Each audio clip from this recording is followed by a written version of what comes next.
functional. F with that functional, straight up irrational. Got 'em in a trance, coding like they're astronomical. No loops, no bounds, they high on the lambda clouds. Brain on recursion, heads in the nerd circuit shroud. Closures in their minds, tangle vines, waste of time. Immutable bullshit, acting all sublime. Side effects stressing, guess who's over repressing? Throw a fit when they don't get that lazy evil blessing. Check it, functional freaks in their ivory towers. Can't handle real code, always counting hours. FP dreams shattered, cause it don't really matter. Acting all clever while our code runs faster. Map reduce and filter, language gets weirder. Pretentious habits of an academic C++ killer. Parents on lock, got 'em in a Lisp cult. Tracing functions failed, now watch 'em catapult.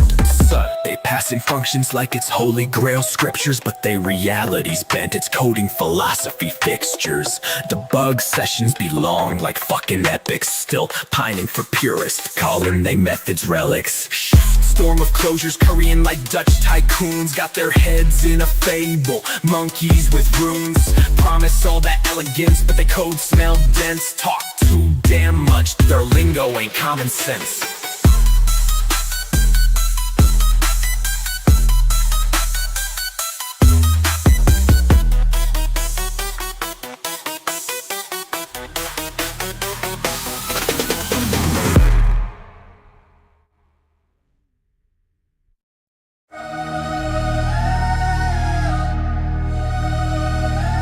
Rap battle of programming. React Dev versus Vanilla Dev. React Dev, boy, your turn. Your turn. Look at my code and soak it all in. My website's pull investors in. React View, solid, don't care. My abstractions pop up ads everywhere. Go ahead and try to reinvent the wheel. I'll be over here keeping my UI real. Mobile web desktop, I got it all locked. While you write vanilla, my bank account rocked. Look at you crying, can't get a job. I built it all faster, watching you sob.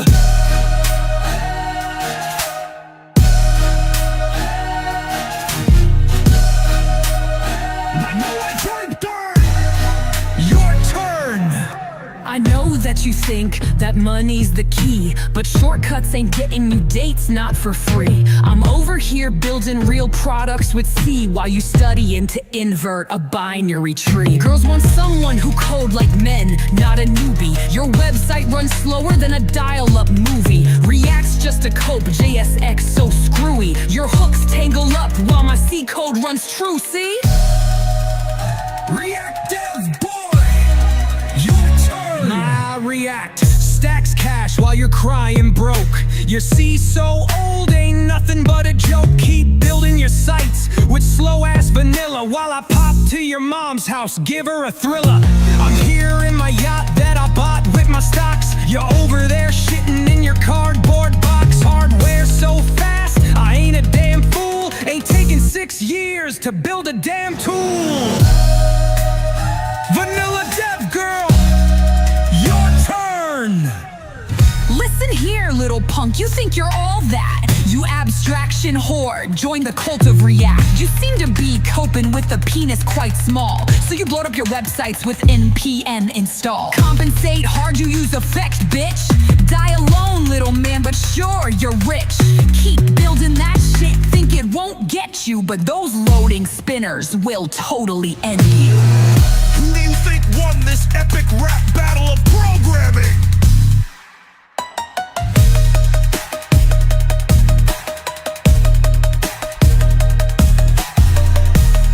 Good, Laughing Panda. Almost ready.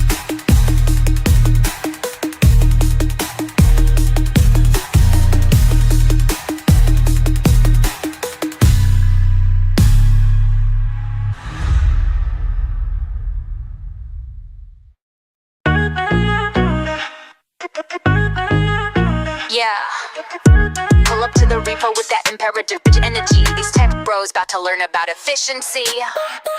Stack Overflow rep don't impress me none. Your Medium articles make me wanna run. Got these nerds in my mentions talking about their code, but their GitHub commits looking mighty old. You flex with that functional pro-programming flow, but your recursive logic moving way too slow. Got 99 problems and your React is one. Your state management's weak, hun, we're done. I'm that Vandal bitch writing straight vanilla, I think I'm ready. while you over-engineer and I'll turn trying on to the kill music. her.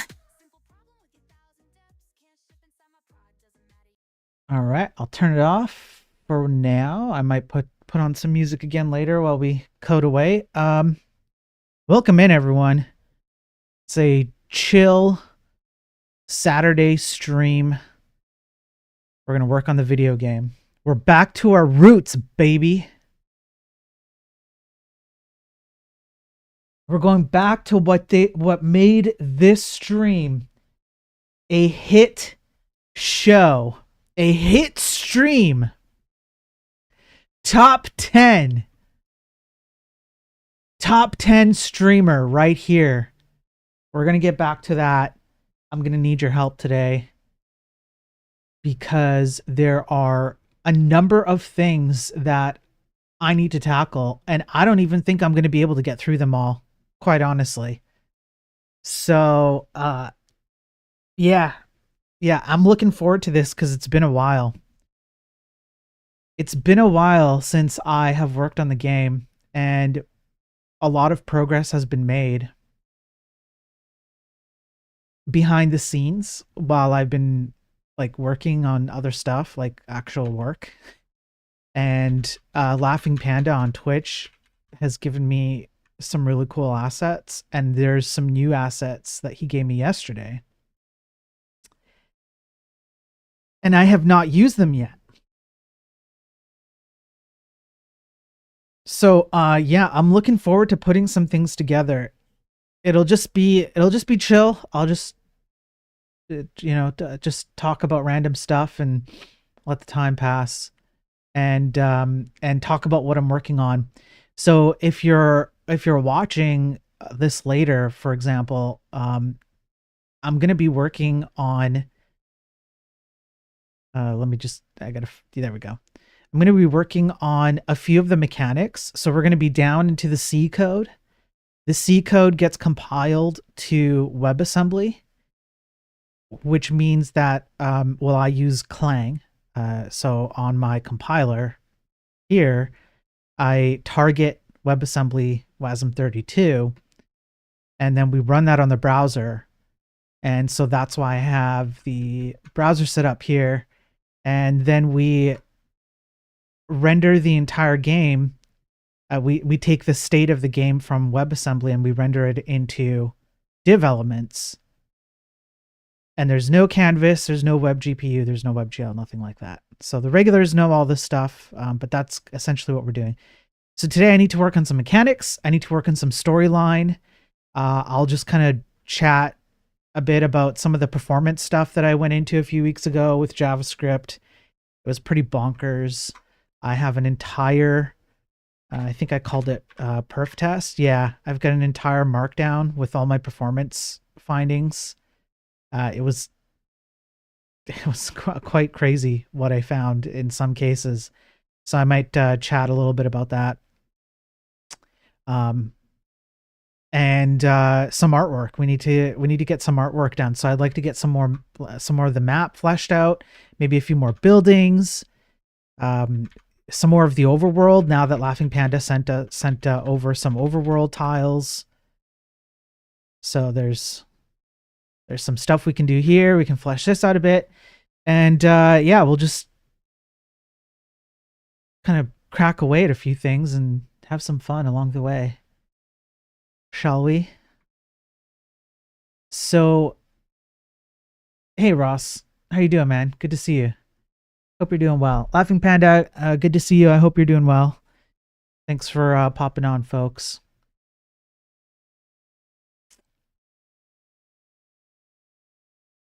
So what I'll do is, I'll kind of warm up with a little bit of a mechanic thing. I'm gonna put some music in the background, just very lightly. just to kind of, you know, have something. And you guys feel free to say hi. I'm watching chat, and I'll just kind of chat away about what I'm working on. You guys feel free to interrupt me or nerd snipe me or whatever. I would like to get the art here. I want to get this out the door. I want to see what this would look like. My only issue is that I am not prepared to do rotating. This is an animation, right? So it looks like the water is splashing up against the land here. I do have an animation system. I kind of have to sort that out. Because I wasn't prepared to make it run for the overworld, but I can. It's not that bad. It's just a little annoying. The actual thing that I'm concerned about is creating the land so that, like, these things match up to each other. What I mean is, I don't know, maybe this is just a me problem. The corners, well, I guess the corners, that's what the corners are. Top edges, where it spans the full width. That would be one thing that I don't have. And I guess I could make it out of this. I would just have to flip them.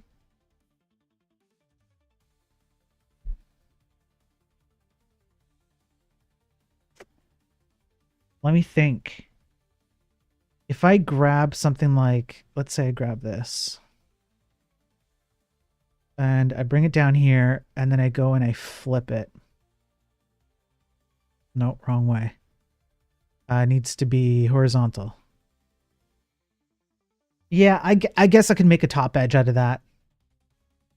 You're working on 2 edges and 2 diagonal pieces. Nice. Okay, Laughing Panda. So I guess my concern would be top edge, like just straight top, right? Straight bottom,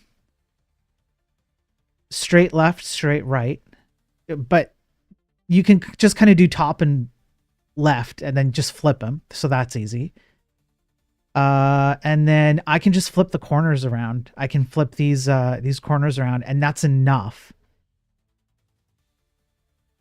We did have like these mixture of like a variety of different corners, which added some depth to them, some variety to the different kinds of shapes I could make. But honestly, I don't need all this right now. I just need like a basic square.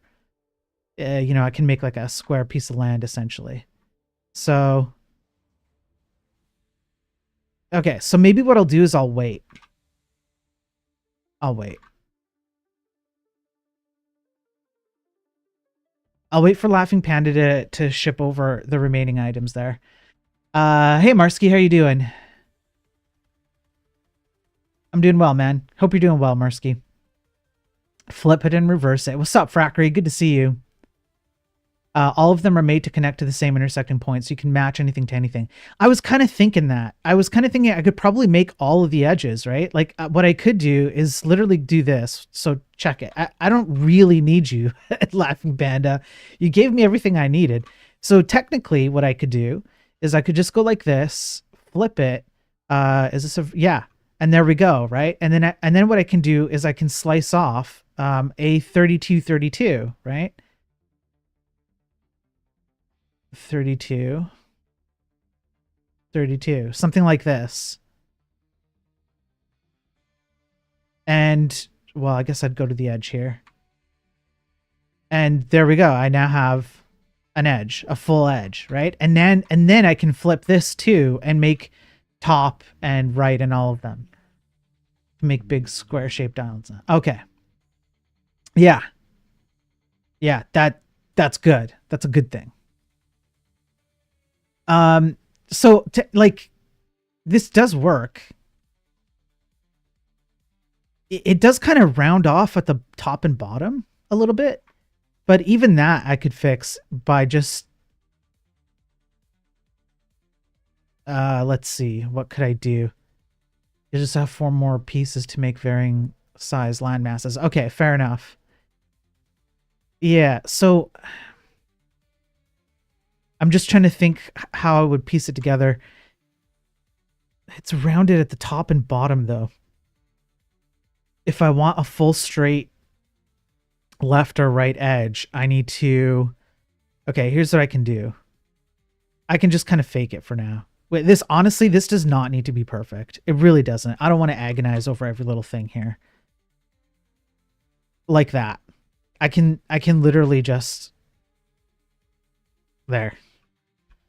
The animation might be broken, but I can just run the animations on like corners or something. I don't need to run it on the whole thing. So I could do that. And then this can just act as... no, I gotta delete this too. This can be just a plain old, like, flip it. So we'll flip it again. Make horizontal. Jeez, there we go. Okay, so we got left edge, right edge, and then if I want a top one, it'd be a rotate, I guess.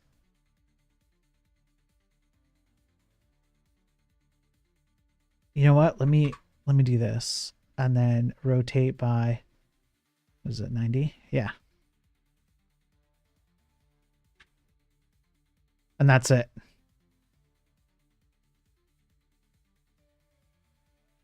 Flip.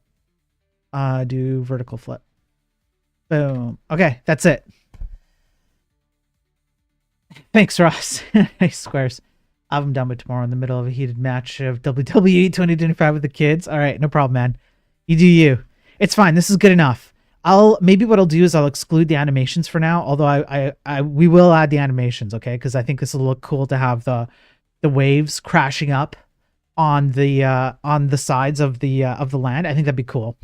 So we'll avoid the animations for now, and we'll just do like straight up.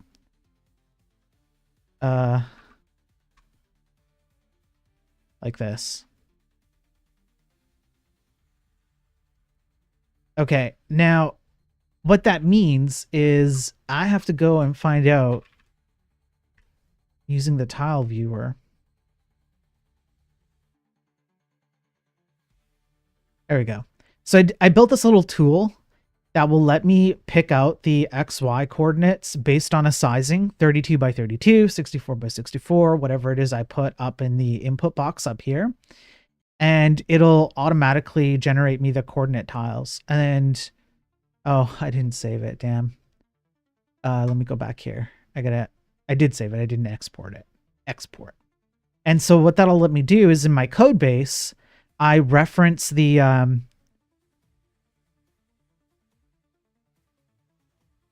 let me see here. I reference the XY coordinate and I say, when you pull the entire atlas, which is this whole image, slice off this exact portion of 32 by 32 by coordinate. So now if I refresh this, let's make sure that took.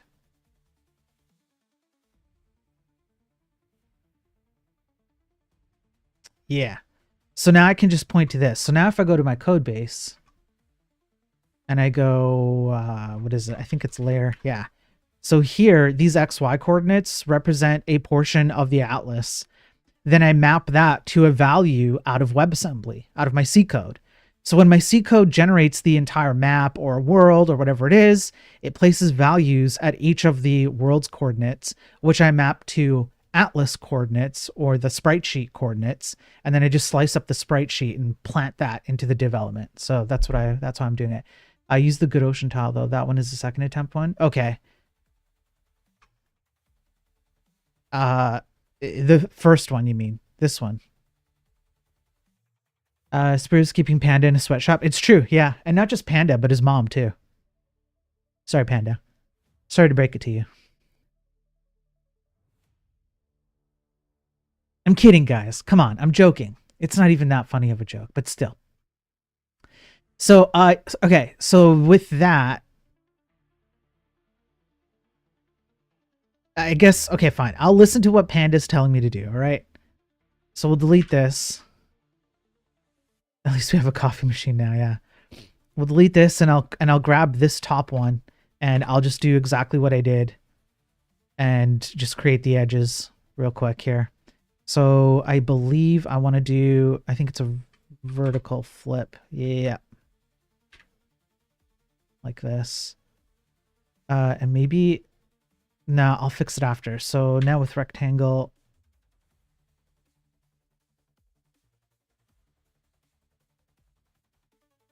quality sweatshop. I only have the most high quality. I only have the most high quality sweatshops. Okay, they're the best. Everyone says they're the best.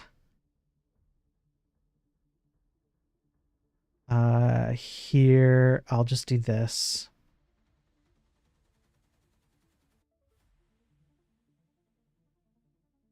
Easy. Easy. Easiest tiles of my life. The edge is a little bit out. Okay, I don't care. It honestly, this does not have to be perfect. So we're gonna get into a little bit of story a little bit later when a few more people come in. That way there's a few more people to kind of help out with or have a say in what we do with the story. We need to rotate this. Oops. I've already talked about the story just a touch, just a little tiny bit publicly. There's only like probably a few people on the planet who actually know what my plans are with the story. And I've been saving it for when we got to this point, exactly where we are right now. Where we're building out mechanics and I have scenes, like I have a scene system ready. I have an opening title screen ready. So, you know, we're going to have to kind of build out a little bit of a story here. And I'm going to be asking for some input. Now, there are some things that are not going to change, okay? So you're not going to be able to have like a huge say in it, like a massive say in the story. Okay, this is looking good. Good enough.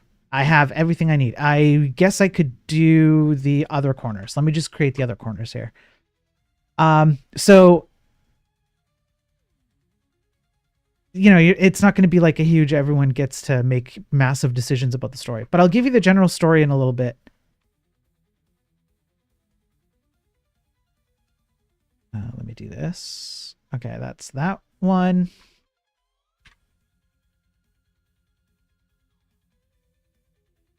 And we'll do that. We'll go like this. There. And then we'll have to do, I guess, a horizontal flip on this one. Yeah. Okay. I think that gives me the whole thing. It's just not going to line up very well. Like, if you look at this, it's going to be a little weird, eh? Okay, forget it. I can't spend, like, too much time on all the little details. We're going to have lots of time to get this right. We're going to have lots of time to get this right. I need to focus on the stuff that I can do. I'm going to count on Laughing Panda to piece things together here. But yeah, story time. That's right, Marsky. I'm just here for the memes. We still do memes, right? We still do memes. Yeah, of course we still do memes. You're a meme, Marsky. What are you talking about? Hey, Battle. Good to see you. I just finished the client portal and admin forms portion of my 3D client portal app, Vanillalicious. You did a 3D client portal app? That's really cool. That's really cool, Battle. Drop a link if it's available to be seen. That'd be really awesome. Okay, I'm gonna consider this good enough. I can't. We're gonna be here forever if I just, like, you know, got stuff to do today. All right, folks. Let me just make sure that this took. Okay, good stuff. All right, so now what I can do is I can go up here and I can name the tile and give it the coordinates. So this is how I piece together a world. So just from a technical perspective, in case anybody doesn't know how this works or watches this later or whatever.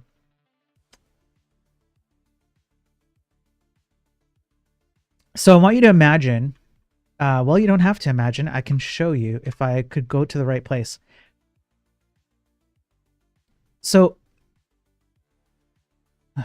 man, I can't seem to get it right here. Here we go. So we have a viewport here, right? This viewport is sliced up into a grid. You can kind of see the overlay of the CSS grid on this.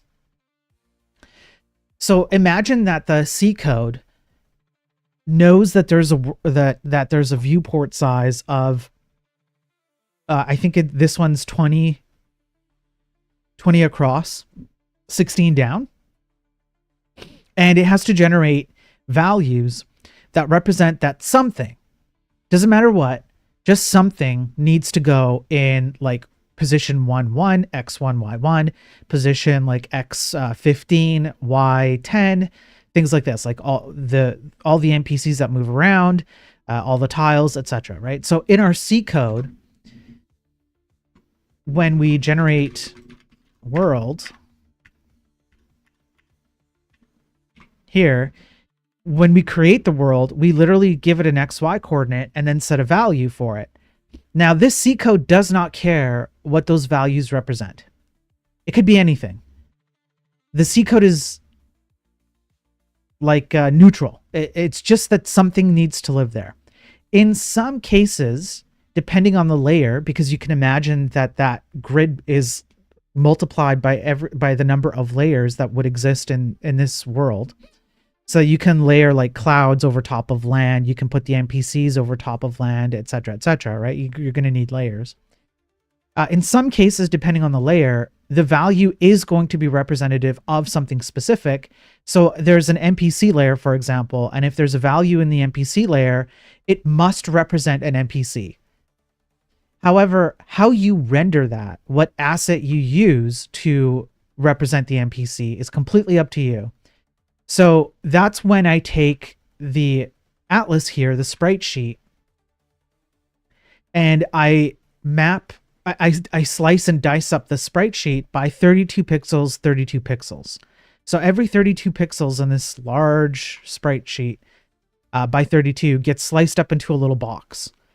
However, the entire sprite sheet gets sent down as one file. So you only load it once, you use it once, it's then cached, and every slicing thereafter is all cached up. And then what I can do is I can say, okay, if you see the value on the JavaScript side, when I load this up and I run the WebAssembly code out of this C code and I ask what's in this coordinate of the world, 7 and 1, I get 35. And then what I'll do is I'll go, okay, if you see the value 35 on this world, on this map, on this layer, then go and grab the particular XY 32 pixel box out of the sprite sheet. And that's how you're going to render that particular value. So that's how it works. So that's what I need to do now. So I'll just quickly map that up and then I'll see what chat's up to. Chat, how are you guys doing today, by the way? I hope you're all doing well, man. Battle. It dynamically builds a 3D model of the package form from the difference bottle or package components during runtime from MongoDB collections, depending on the job number and form inputs, and presents an interactive bottle with IBL. Oh, that's kind of cool. Still on localhost, but I can make a civilian license safe, not proprietary version for my personal server. Yeah, that'd be really cool. I would love to see it, man. Yeah.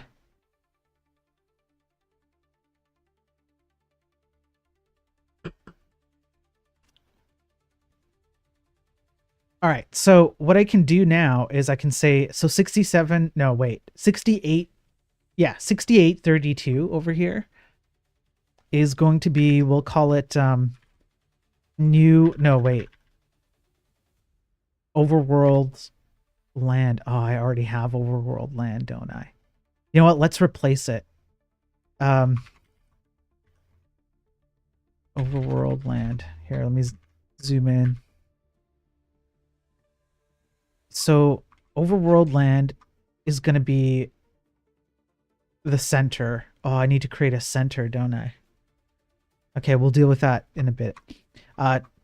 Top left. Bottom left.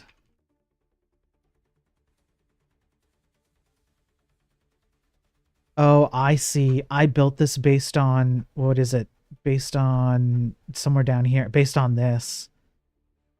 Where I have like the rounded corners and everything. Okay, that's fine. We'll mix and match it. I don't care exactly how it looks right now. And we'll deal with it. So this would be just top left, I guess.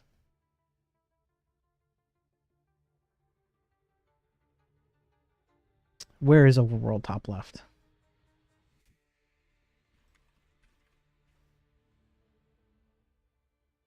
Oh, really? I don't have overworld top left? Oh, it's here. Nope, that's not it. Top corners? Interesting. Awful, had to implement cookie consent v2 trash again today. Oof. Oof, Ross. You know, there was an article I was reading, or maybe it was a study for the Daily Tech News stream, and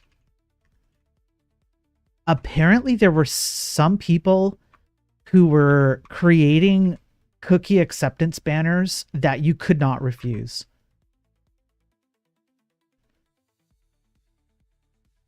Yeah, I don't know what to make of that. I don't know why, but okay, I'm going to call this one new. We need top right. And that's going to be 6934. 69. Hell yes. Let's go.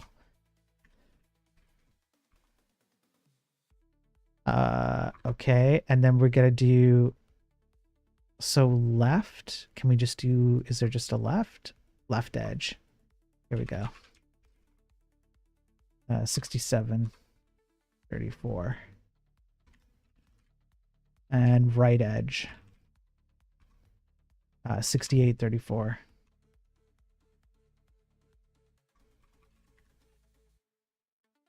And no, I have made a website for a client. They want to start running Google ads. I see. Still have to put the CSS lipstick on my forms. It's all in raw Times New Roman. Hey, don't knock Times New Roman. Okay, don't knock it.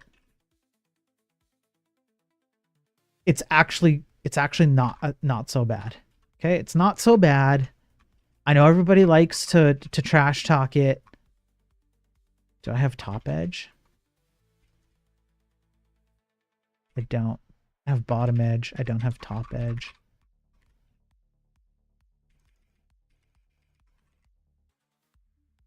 Uh, 6835. Okay, let me just see how this ends up looking.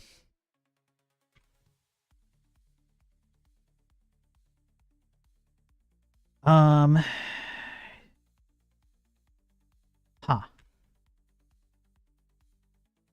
What are my values here? Pull value from 1.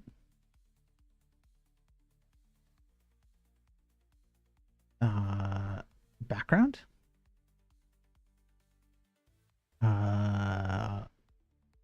Not block. 2? Really? 3? Where are my values? That's the, oh, okay. So it's got to be background then, right? There we go. 2696497. Huh. Okay. I still have to. Oh no, I see. I need to line my comics. Yeah. Yeah. Comic Sans is the way to go, man. That's the way to do it.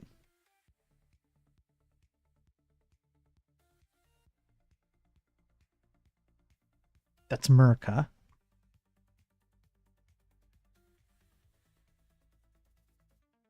Oh, I see. I got to do this. Okay. Atlas chords. Overworld top edge. That'll probably. Yeah, okay. And that's not top edge. That's bottom edge.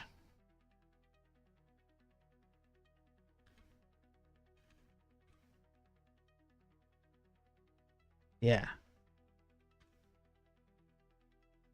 Now,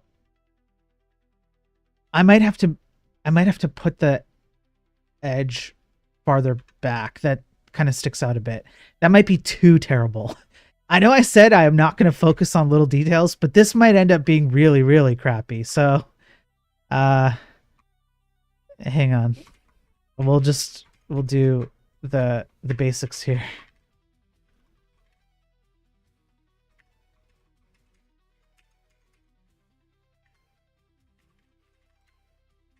I'm not convinced this is right edge. We're about to find out. Do you imagine if Comic Sans made a comeback? Yeah, that's not right. It's left edge.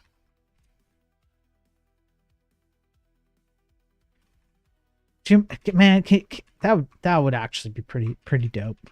Not gonna lie, that'd be pretty dope. At least websites would have character. They wouldn't look like this like cookie cutter. You know, everything's the same. There'd be a fun factor.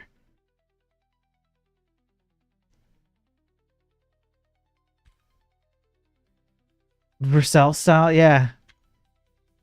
Yeah, that I would almost prefer that. Okay, let me do the center because I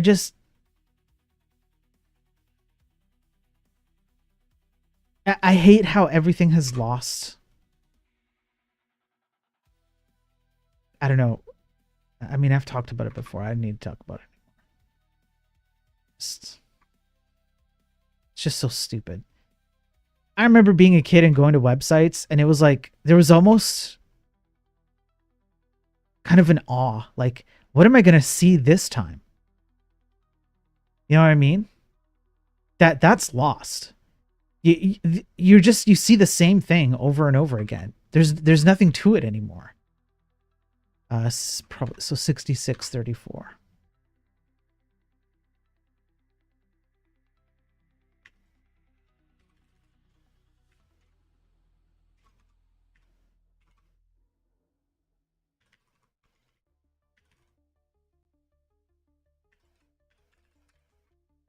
I wonder what that design regression comes from. Is it more profitable to be boring? You know what I think it is? I think what happened... I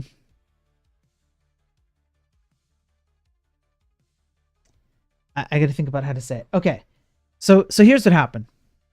This is my take on it. By the way, the land tiles are not bad.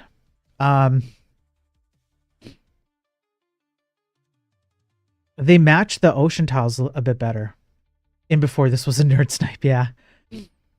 Okay, so what I think happened is e-commerce websites drove this. Back when I was starting to build websites professionally, I was doing a lot of e-commerce, and I got to look pretty deep under the covers on the decision-making process with regards to what drives sales. And there's usually a funnel. So the e-commerce funnel would be something like you'd present a layout of products, and the homepage is your starting point for that. And you would do like A/B testing, and you'd work your way through the funnel until you got to what they would call a conversion. A conversion would be that either it depends on definition, but it might be that you ended up in the cart. That could be considered a first conversion. And then from the cart to purchasing, that could be considered a second conversion. Or you might just say just from cart to payment, right? And that would be a conversion. And so what would happen is you'd have SEO people who would do these A/B tests. Do you guys remember having A/B testing tools? Like there were entire tools that you would build. They probably still exist to some degree, where you would plug it in and you not only show a different layout, like an HTML layout of your website, depending on who came from, like, you know, what source, but it also tracks the conversion rates, click rates, how much they engage with the page, etc., etc. And you would do A/B testing, and then you check your SEO ranking, and you determine, like, you know, what was what, right? Yeah, you remember? Yeah. So what happened, in my opinion, is for e-commerce sites, because they mostly drove that kind of testing, they determined that those generic sites that look like kind of meh, you know, that nowadays we look at them and we're like, this is just cookie cutter repeat everywhere, with like the big header and the hero banner, and you know, everything kind of looks the same. For example, well, I mean, you can, like, let me show you. You can kind of see it. I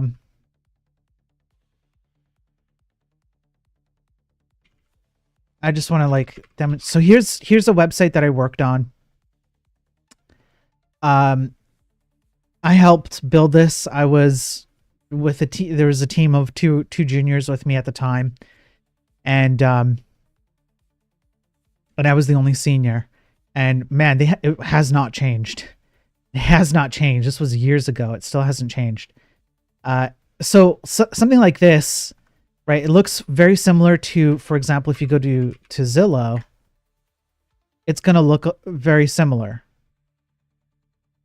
right? Like,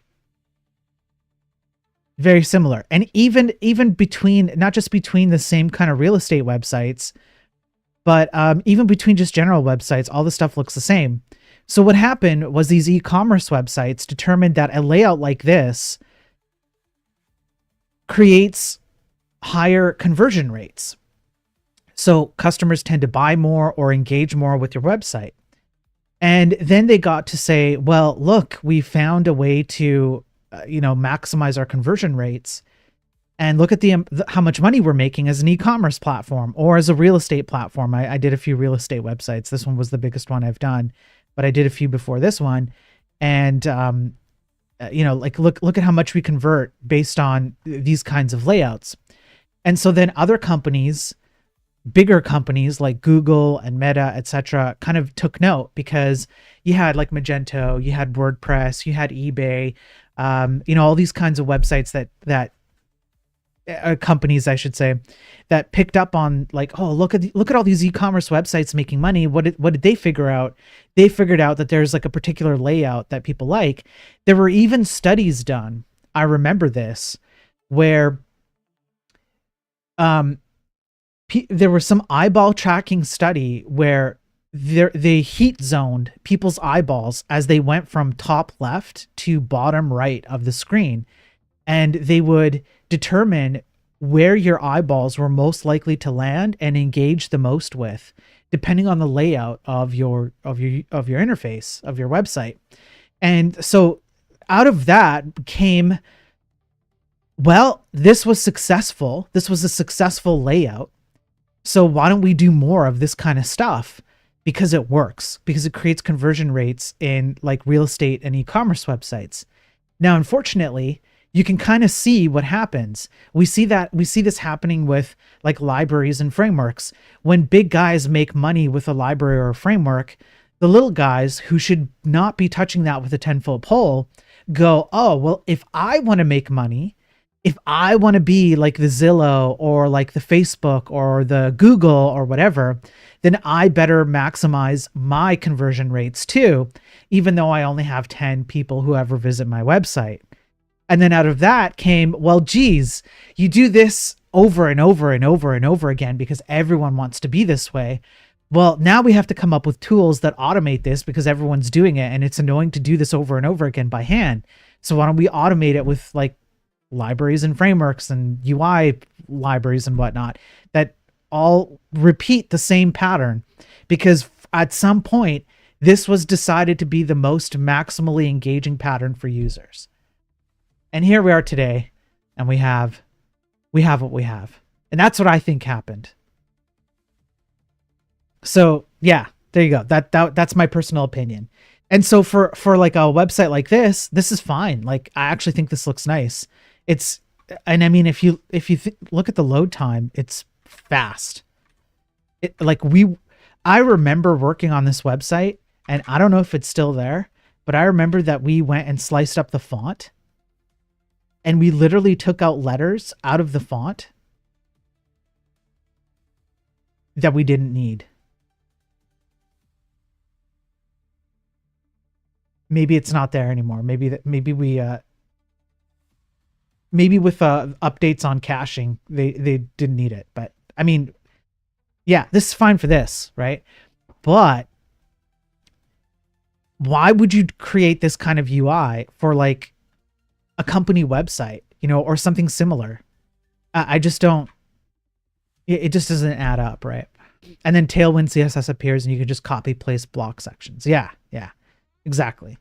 So that's what I think happened. I think it was born out of people saw the success of others, and they just wanted to copy exactly everything. They didn't know how to deal with it themselves. So they're like, well, why would we reinvent like the path to success when these guys figured out how to be successful? And here's what they did. They came up with this layout, and maybe it's based on a little bit of science and a lot of A/B testing. And so let's replicate that, right? So that's what I think happened. Let me pull out, so 959.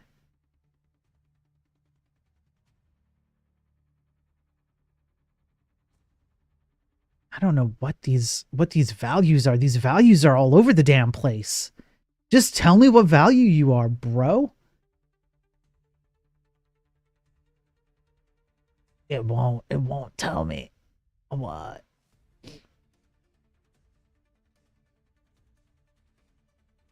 Okay, fine.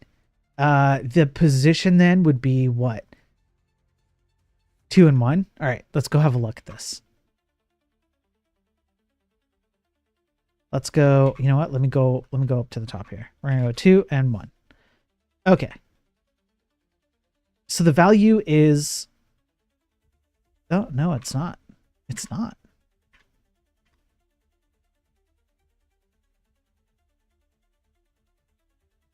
So maybe it's like 2 and X. No, maybe it's X and 1. Here we go. Is it 5? Yeah, world globe. There we go. And it's layer 1. And so the value is 5. Okay, we can work with that. So if we see the value 5 somewhere over here, then we can deal with it. Let's go. Here. Top edge. So somewhere around here is going to be a corner edge, and here it is. Top right corner, left edge is 4. Top edge, right edge. Okay, so we got to figure out, we're probably missing a value. That's probably what it is. What value would we be missing? Let's see. 1, that works. The bottom edge works. Left edge works. Top edge works. Right edge works. Rounded top right. What if I did... I'm gonna make it bad on purpose. Okay, that's this one. That's 3. We need to add one for the top edge. Okay, so let me add in, we'll have to add in a value and then compile it, and we should be good. It needs to be what? X is 2 and Y is 1. All right, we can do that.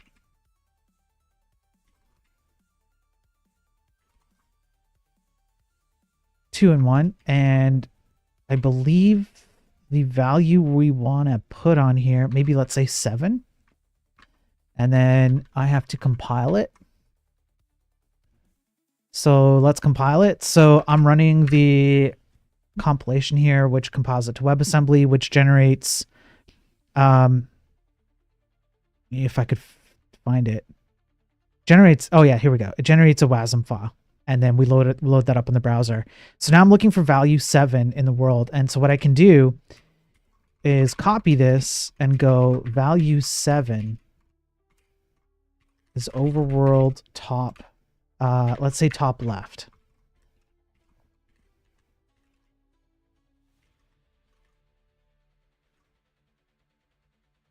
Let's see if that took. Oh, yeah. Yeah. Nice. I'm going to leave that ship there to remind me of how stupid this is and that we need to fix it. When Laughing Panda is done with the assets tomorrow, we'll fix it up. But I'll just quickly add the bottom right edge. So this, we're going to call this top left edge. And then for the bottom left edge, we'll go 8. And the value has to be 2 and 4.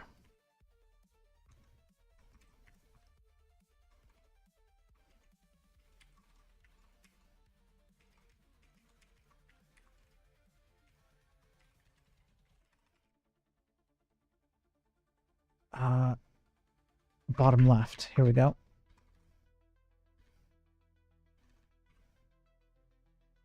Oof, that looks terrible. I gotta fix that.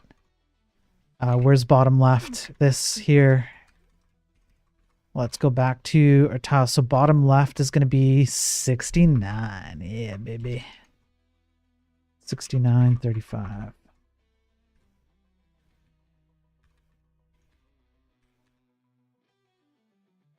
There we go. So it looks a little off. Doesn't look great, but it's because of the way I sliced it up. But it'll do. Well, we've got the sense of it, and we can fill it out. Now the other thing that I can do, which I've been doing in the C code, let's say builds, generate asset build. Here we go. So what I've been doing is I've been creating some functions in the C code, and what the functions will do is you'll pass in a starting point and a size, and it will fill out all the values that represent the thing that you want to build on the C side.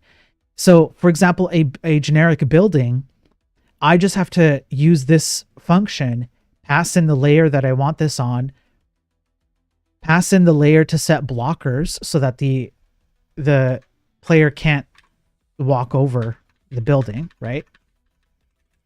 So I'm pushing up, it's not going to go anywhere. And then a starting point XY and a size XY.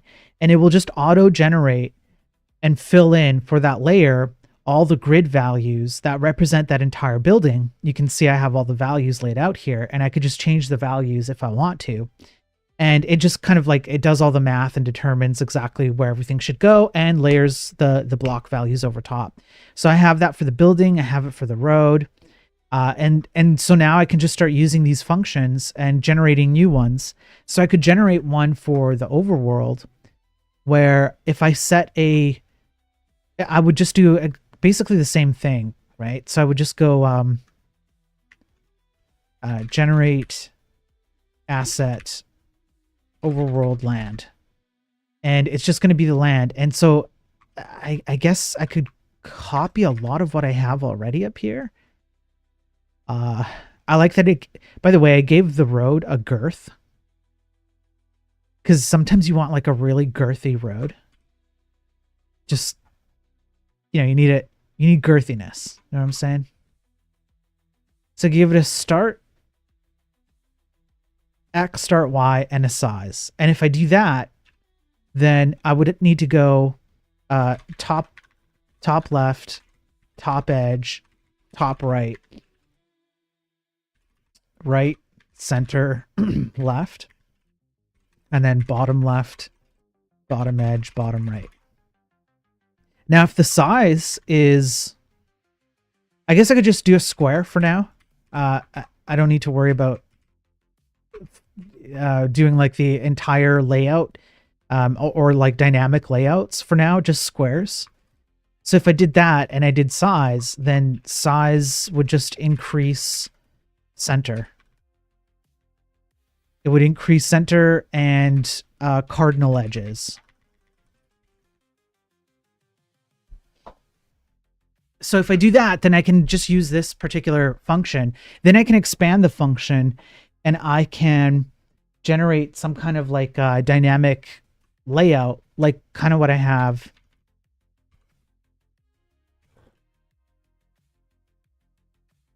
Kind of what I have here, which is like the upside down L shape, right? And I can do these kinds of layouts with the function. I can expand the function to do that.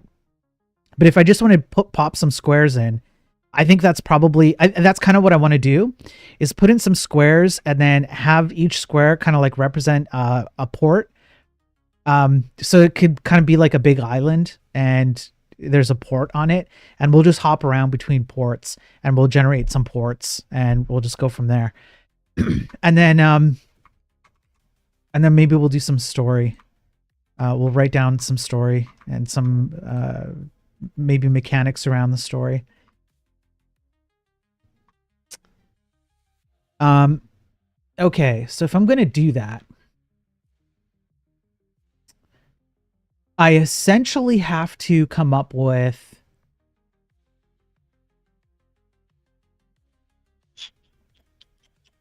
in here, I would need to, I can start by assuming that the size is going to be like 1. And hang on, let me answer a message here.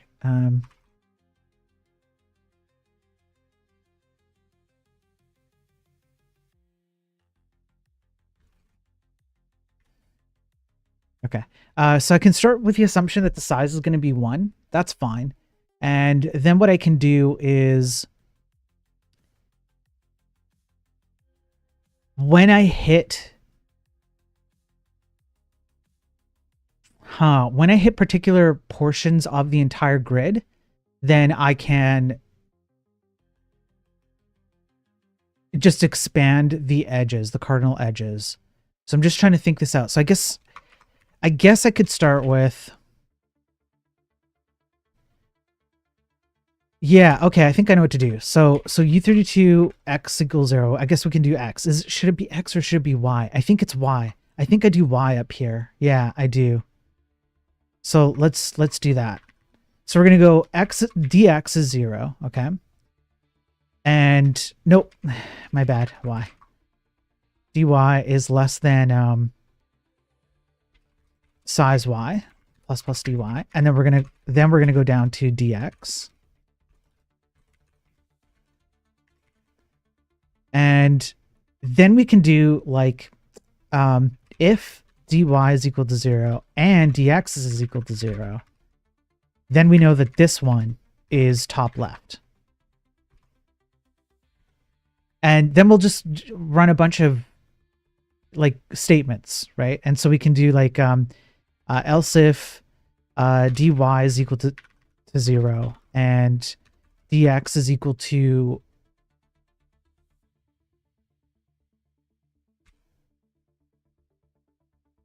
size x minus 1.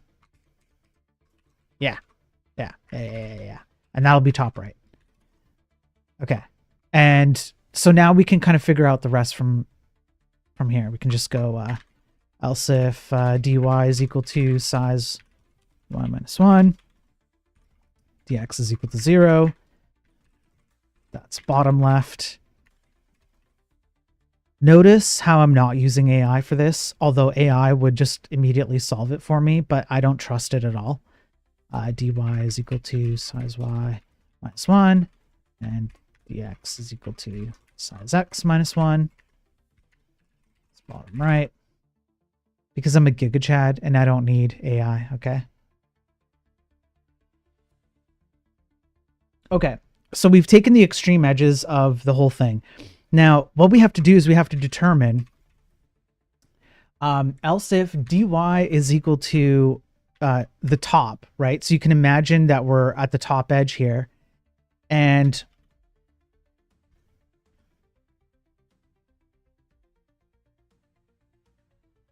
we would have to be very specific about our x coordinates. So x coordinates would have to be like, so dx is greater than 0 and dx is less than size x. Actually size x minus 1. That's our left edge. Okay, so this is top edge now.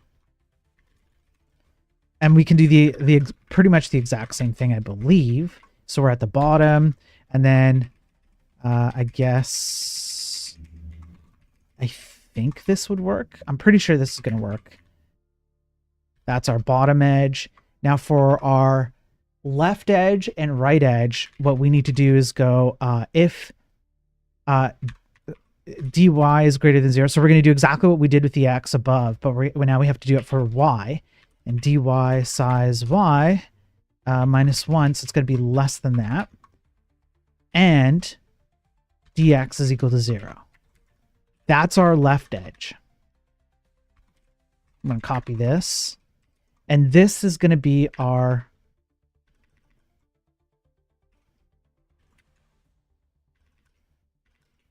right edge. Okay.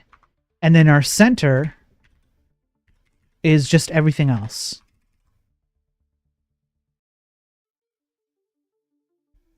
Okay. There's probably an easier way with a little bit of tricky math, but this is just naive brain dead mode.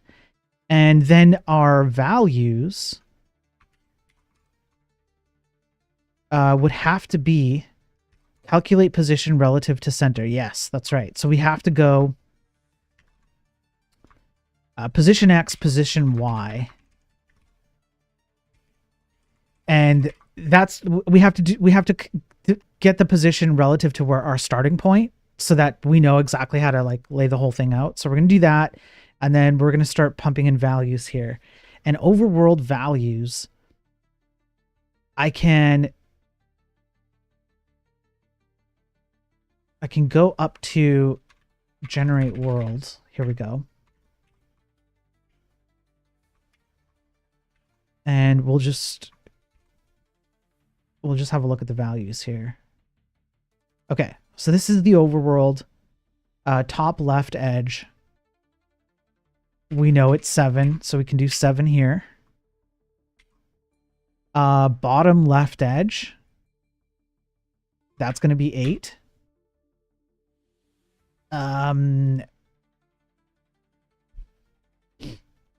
Left edge would be 4.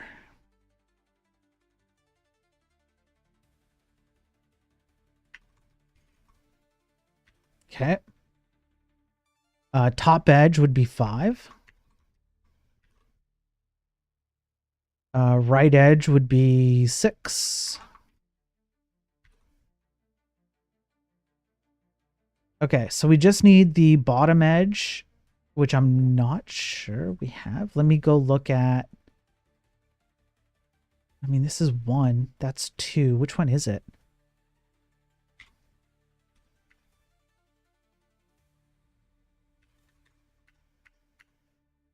It's 2. Okay.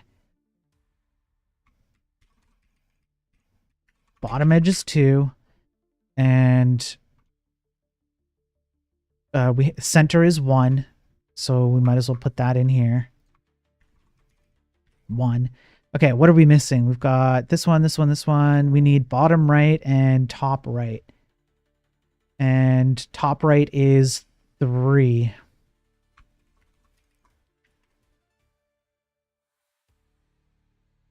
And do we have a bottom right? We don't. So we're going to make that 9.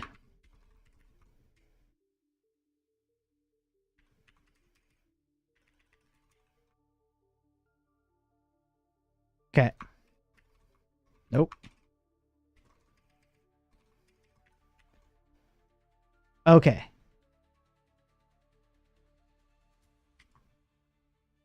So, in that case, what I should be able to do, I think I can just take this whole thing out. And then I can go... Do I need to return anything here? No, I don't need to return anything. I just set the value. Okay, perfect. So then I can just go generate asset overworld land. I'm going to pass in the layer ID. So we've got a struct with a pointer to an ID. The block layer ID is not required. We'll just put 0 for it.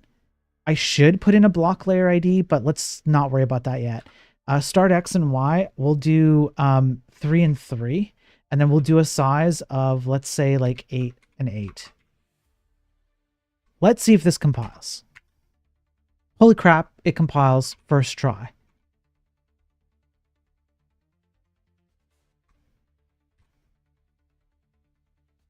So now that means, look at that. Okay, so I got to move this up a little bit and maybe make it a little bit smaller and move this port, but holy crap, that worked. We just have to do top right, I guess, and bottom right. Okay, first of all, let me move it up. Let me go, let's say 2 and 2. Let's see what that looks like. Let's go one step at a time here. Yeah, it's better. Okay, so we'll keep that. And then I just have to figure out why the edges. So, rounded, so top right. Rounded top right. Left edge, right edge, top left edge. Bottom left, bottom right.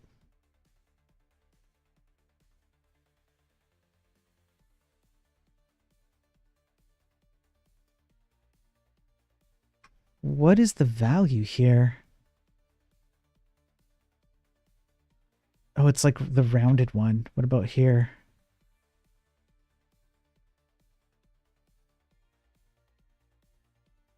Let me just pause.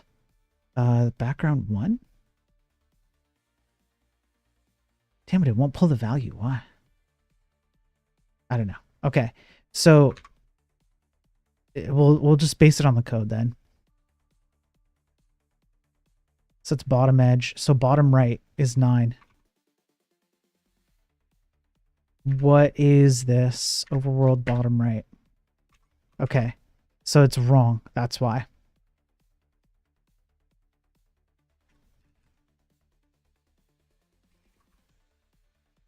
Let's go find the right one. Bottom right is 7035.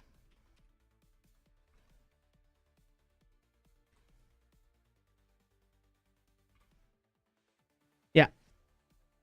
Okay. Perfect. And top right?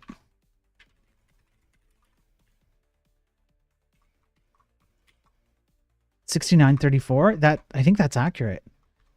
Yeah. Okay, so what's going on with top right then? Oh, it's not implemented. Okay, so what value is top right? Top right is 3. Let's go implement it. Yeah, I guess it's not implemented. Yeah, okay.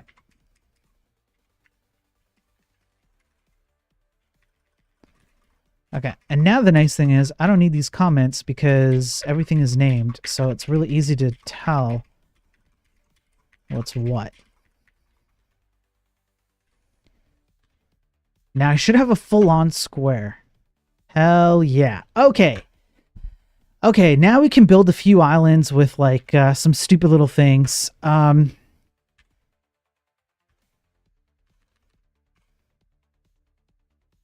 So let me, how big is this world size? I think it's like 50 by 50. I mean, that's pretty large, I think.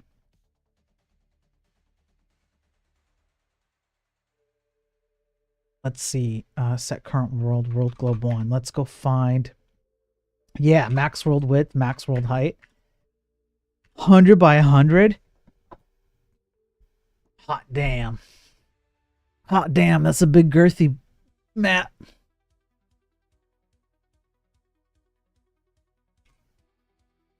So that's a lot of space. So if I really want to,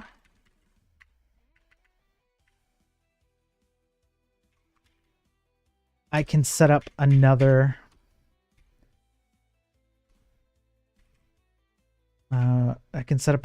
little island. Here we go. Generating asset over world land. Okay. Let's do like 10. Wait, no. 2 and 12.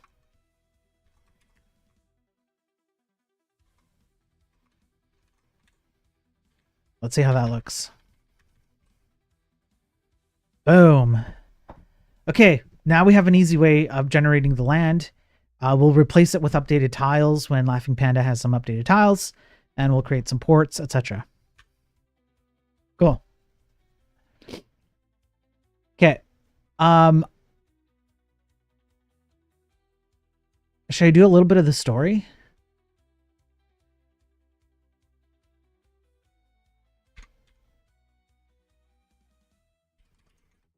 Let's talk about the story for a second. So obviously, I do not want to copy the original game. That's dumb, and I'll get in trouble. So I don't want to copy the story, but I'll give you the basis for the story of the original game.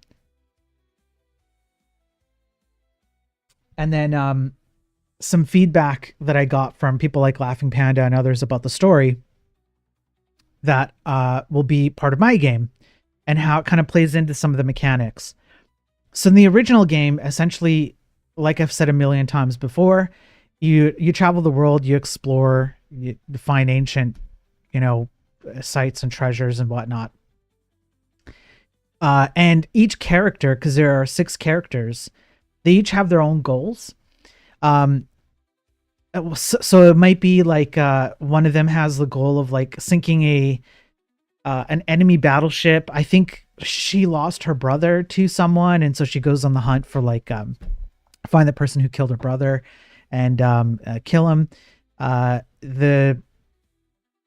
can't remember his name.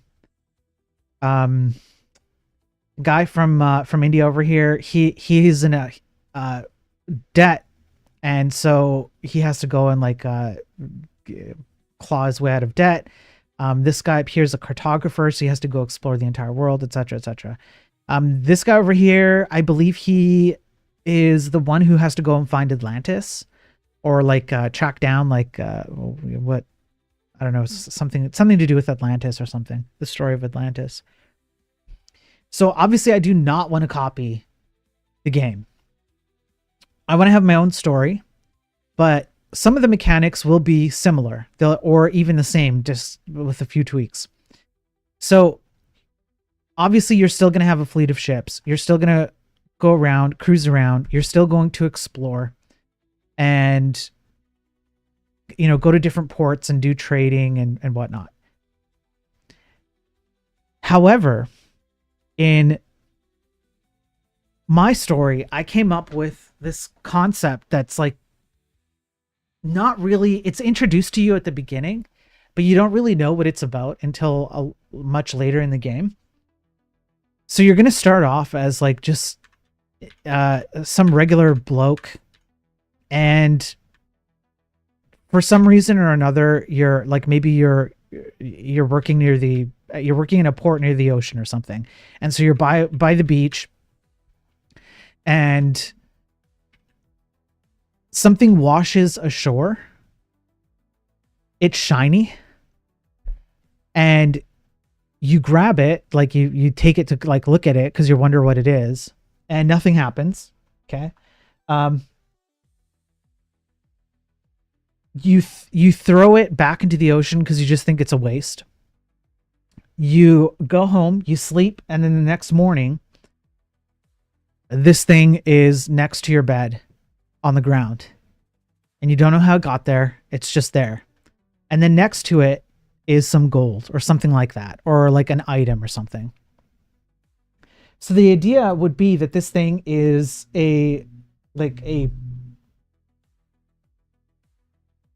don't know, it's like a special rock or something. It has extra properties, and the properties allow you to generate stuff out of thin air, and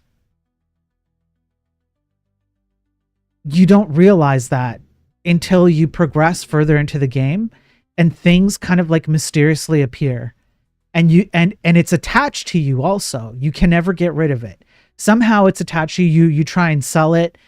Somebody buys it from you for like 5 gold. It just ends up back next to you the next day. Things like that. Like, you can never actually get rid of it. And as you progress and you become more aware of what it can do. Maybe there's like an attunement factor, I don't know, but it starts doing other things like opening up portals to other worlds or exposing things in the current world that you wouldn't normally see. And then you have to go, like, the story kind of changes from you're just like trying to survive and work your way through the world, trying to figure out like what the hell's going on. So maybe throughout that process, you're like, you turn into a pirate or a trader, whatever you want to do, however you want to play that portion of the game. But ultimately the goal becomes, what the hell is this thing and how do I use it? And you discover that there's like a lot more to the world than just like the regular world. And so maybe there's like an underworld. I have no idea. I'm just spitballing here. It's stuff I've talked about with Laughing Panda, for example. Maybe there is Atlantis to some degree, but like it still exists. The only way you can get to it is if you have access to it with this like thing that you have.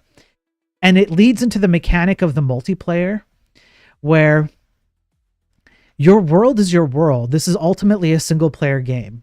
You're not required to play it with anyone. You don't need to have internet or anything like that in order to play this game.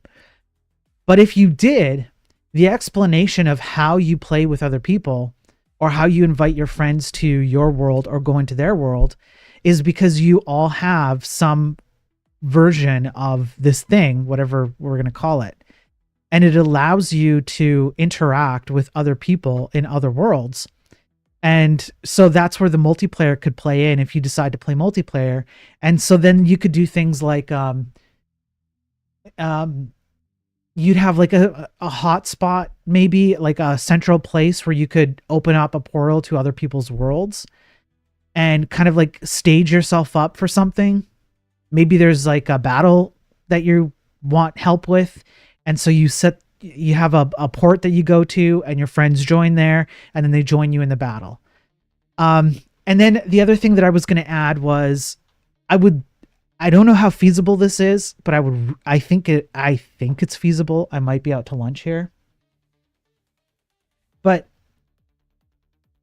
it would be really, really interesting if your game, every iteration of each game you play, every time you start a new one, there's a random set of things that are taken into account. Could be like, how many times have you clicked on a particular button? How many times have you gone into a certain port? Just take like a whole bunch of random stuff that you do as you play the game. And that randomness generates unique items with unique stats that would only exist in your version, based on random things that are very dependent on something you would do. It's super unlikely that someone else would do. And then what you could do is you could take those unique traits and attributes and stats for those items that are generated for you, and you could trade them with other people who might benefit from having those things better in their game. Maybe because they didn't play it the same way. And so they got a different set of things that doesn't really help them. And I think that would maybe add like a potential skill challenge if you're playing single player and you just play it wrong and you just get like bad attributes or bad stats. And it would add a reason for having multiplayer to some degree, like a light multiplayer where you can trade and help each other out with particular aspects of the game. So that's kind of the story that I'm thinking of right now. But I'm open to suggestions. Yes, it's like Pokemon. That's right. And there's boats. That's right. That's right. It's like Pokemon and there's boats.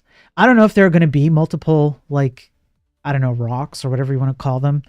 I don't know. Maybe. I kind of think there would only be one. And you would need to have something that's adversarial. So I would imagine that as you discover the source of whatever this thing is, there's some, like, I don't know, powerful entity that helped to create it. I don't know, something like that. Or maybe there's someone else who has like another, like in game, it's the antagonist and he or she has another version of this and you have to battle them. I'm not sure yet.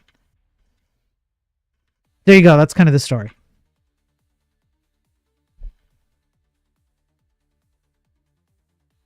I'm kind of thinking I should put some blockers down and then we'll just create. What do I want to do? Okay, maybe let's do this port first and then we'll move it down. When I go to this port, it errors out, right? It does. Pause. Helper functions. Cannot read properties undefined of same value. Get layer value helper functions. Where is this?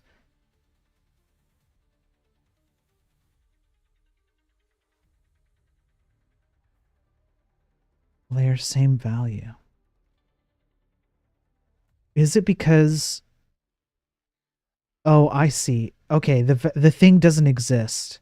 So I got to do an existence check. Ugh, okay, let's go fix that.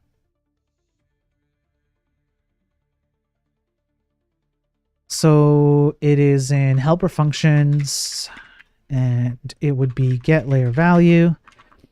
And we'll go if, let's see if this fixes it. Oops. No, I don't want AI assistance. Get out of here. I did implement current and headwinds.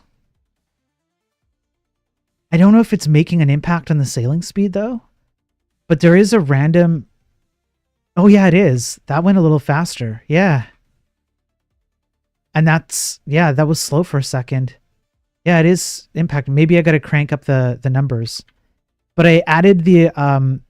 I should show it somewhere on the UI, like which direction the wind is currently facing and how strong and what are the currents like.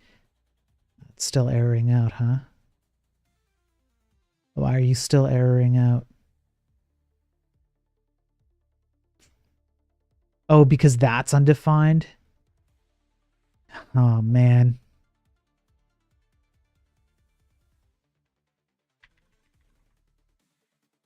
Why is that undefined? Let's see. I bet you it's something to do with this.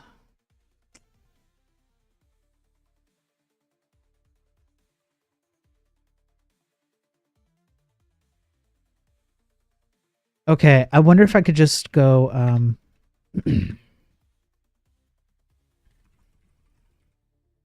if I could just return early. It might just be that I'm missing layers and I just don't care.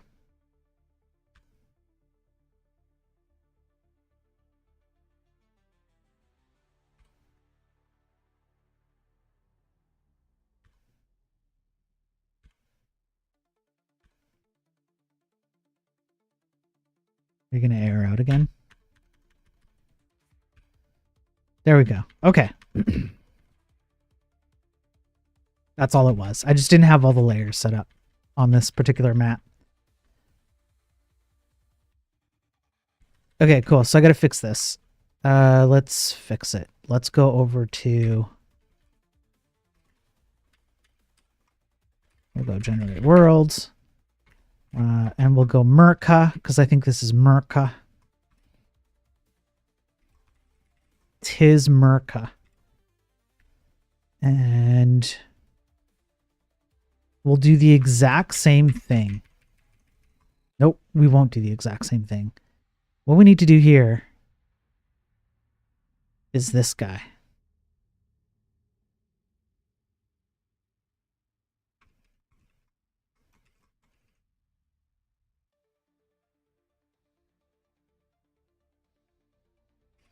Landgrass, bottom. Okay, so from 101 to 109. So I think what I should be able to do is I have...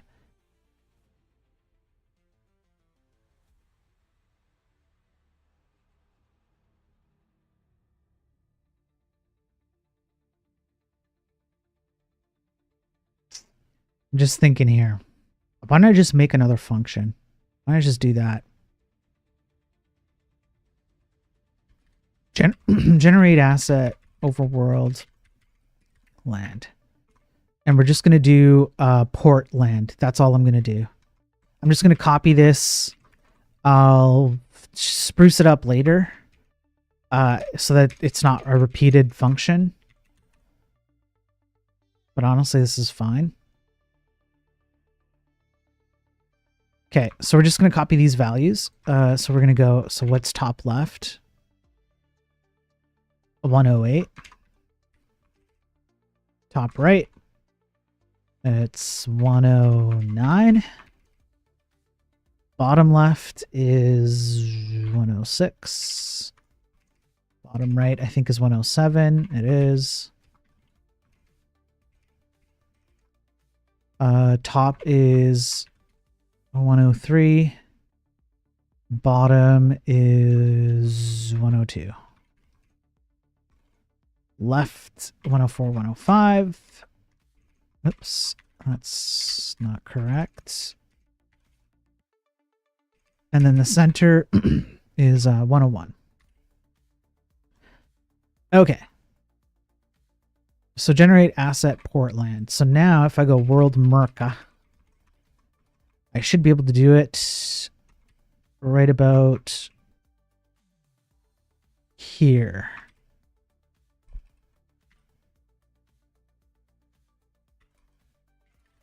We're going to put in the layer. Block ID will just be 0 again. And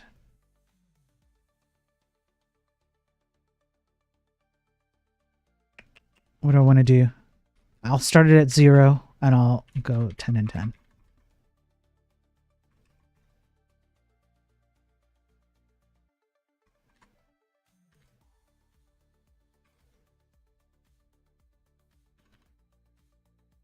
Okay, let's see what this looks like.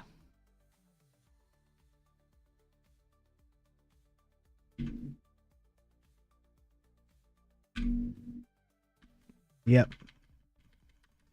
Perfect. Okay. And then we could generate a building here. I have a function for that. I do. I have a function for it. Let me see how I used it. Generate asset build. Here we go. Like this.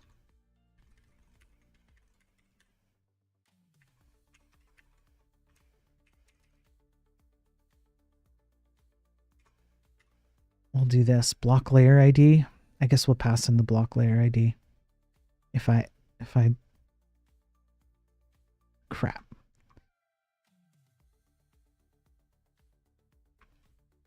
Crap. I have to put the block layer up above here.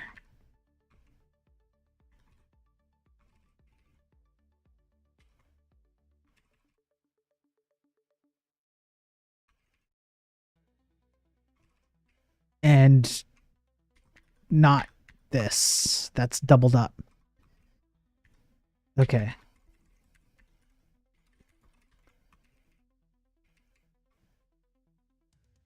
Let's just put in the block layer ID for now. And starting point 0, 0. What is the second set of numbers here? Size? Am I using size anywhere? No, I'm not. I'm just saying 0, 0. Okay, that's fine. Redefinition of block. Your mom's a redefinition of block layer ID.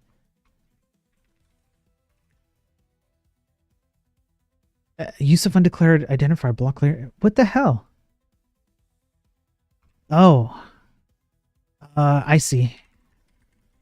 I have to define it here and then stop defining it down here.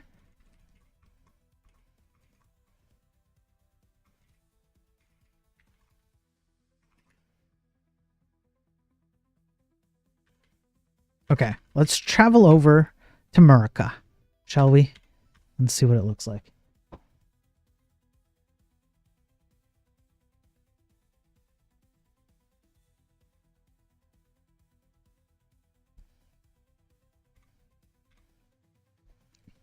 That's it. Yeah. I have sufficiently blocked myself in, but it works. So we'll just move this over. The background isn't right, probably because I don't have my layers correct. So we'll just solve those. World America.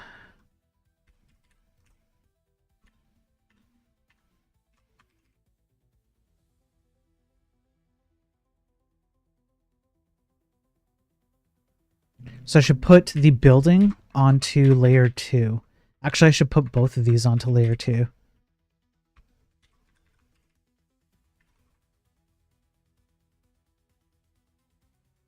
No. No. Portland needs to be layer 1. And then building is layer 2. That's right. And that should be that. Oh yeah, I want to move the building over. Otherwise, I'm going to be blocked in. Let's go 2. And we'll keep it at the top. Let's see if that took. Now, if this takes, that means we have a bunch of functions to flesh this out a little. It's not going to be the greatest, but it'll get the job done. Yep, perfect. Oh crap. So there's like little details to do, but yeah. And we could put in a road here. And we could add NPCs. So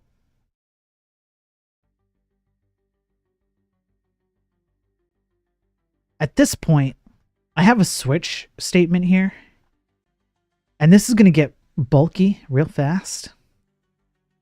Because I'm going to have a whole bunch of ports and NPCs and inventories and all that. So pretty soon I'm going to have to extract all the stuff that I've put into each world, into each map and port, out of this switch statement and into their own functions. Otherwise, this switch statement is going to get like way out of hand. It almost is already. That's a lot, but it's fine. I'll do that later.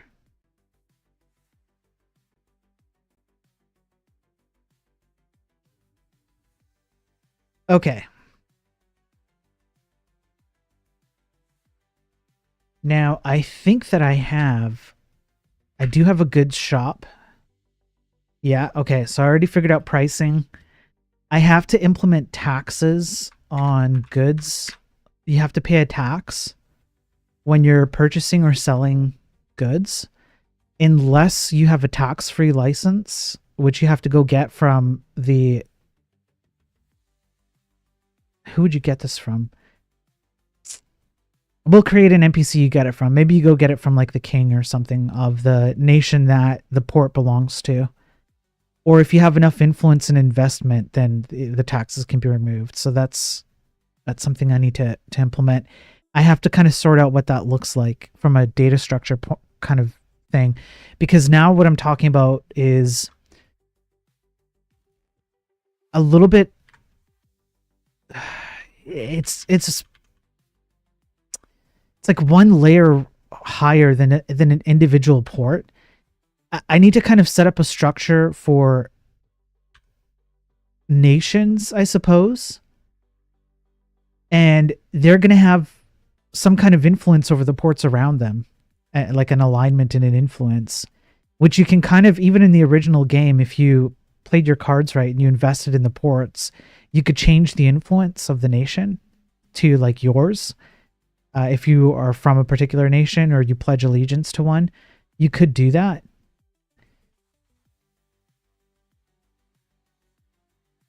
I'm not sure. So I'd have to have a struct for like a nation, and then I'd have to have a lookup on for each port. They'd have to have a lookup of which nation are they most influenced by. That could be a starting point. And we could just do like a stupid number to start with. And then the influence of the nation can depend on like a lot of other factors that can impact a port. And that might even impact what a port has available, depending on which nation they're influenced by the most. And what things you've done inside the port, like if you've invested in things in the port or whatever. So if I'm going to do that, then up here, somewhere up here where I have my structs. I should have a nation struct.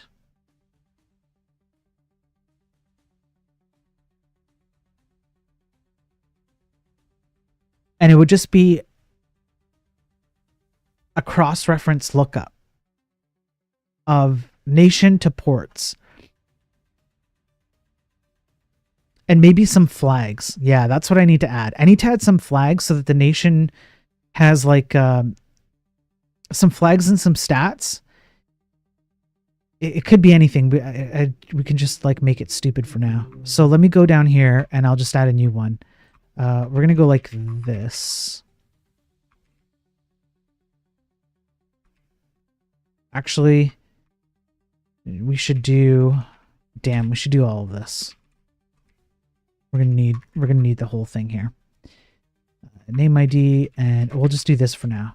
So we're gonna call it Data Nation. And then we're gonna call it Storage Nation.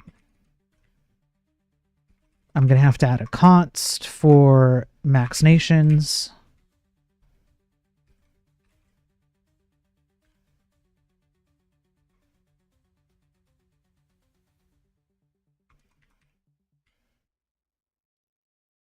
Okay, and then how about I do this?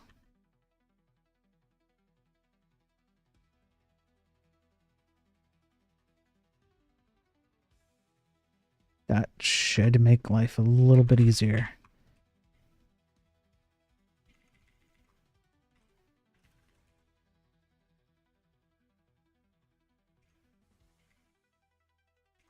Okay. Crap.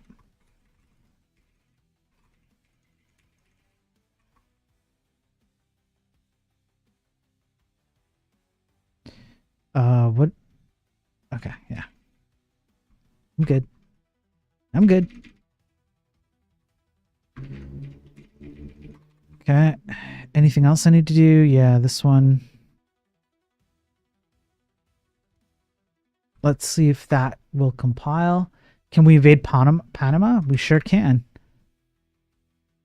We absolutely can.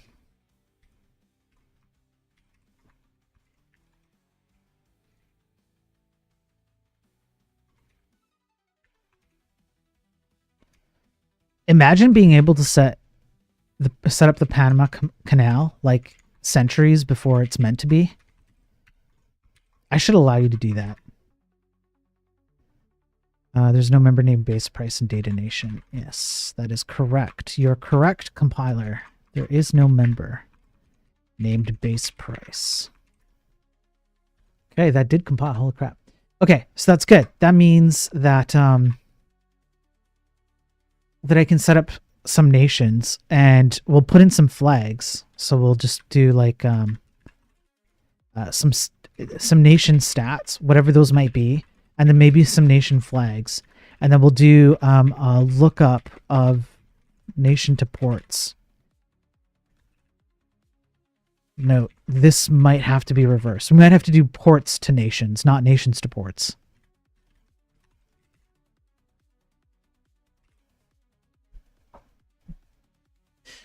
Which libc functions did you write for your game? Hey Pierre, how you doing, man? So string length, string comparison, a floor percentage, just a console log. That's not really standard lib stuff though. I do have memset and memcopy, but I don't use them. They're just here in case I need to use them. And then a string formatter, which I only use for console logging. I don't really use this either. All my strings are, I don't store any strings in the game. Like on the C side, to be clear, I do not store strings on the C side. I store strings as like on the rendering side, so that way you can have your own translations, and then I just provide integer values, and integer values represent that some string needs to go in here, and it's up to you to determine the correct string that belongs to that value. So you could create translations on your own and drop them in and have translated text. So I don't really use the string stuff except for console logging. That's it. That's all I have. Everything else is pre-allocated static flat arrays of particular sizes. If I really need memory management, I have it here in case I need it. I have a custom memory allocator for WebAssembly. I have a custom arena allocator for just like arena-based WebAssembly stuff. And then I have a way to test it as well. So if I really, really, really need dynamic memory, I do have it here. It's here. All your basses are belong to us. Sincerely, G. Yeah, Battle. Yeah. Yeah. So hopefully that answers the question, Pierre. But again, to be clear, I'm not actually using these things. Unless I really, really need to at some point. And then I don't know if it matters, but I'm using macros to generate a bunch of functions.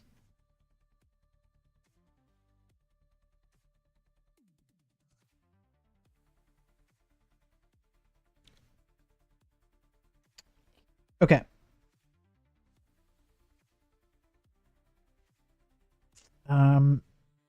So I would have to create some nation names, right? So I have to go into my big file of const values here. And you might be wondering, why do I have a big enum of game strings? Why do I have this?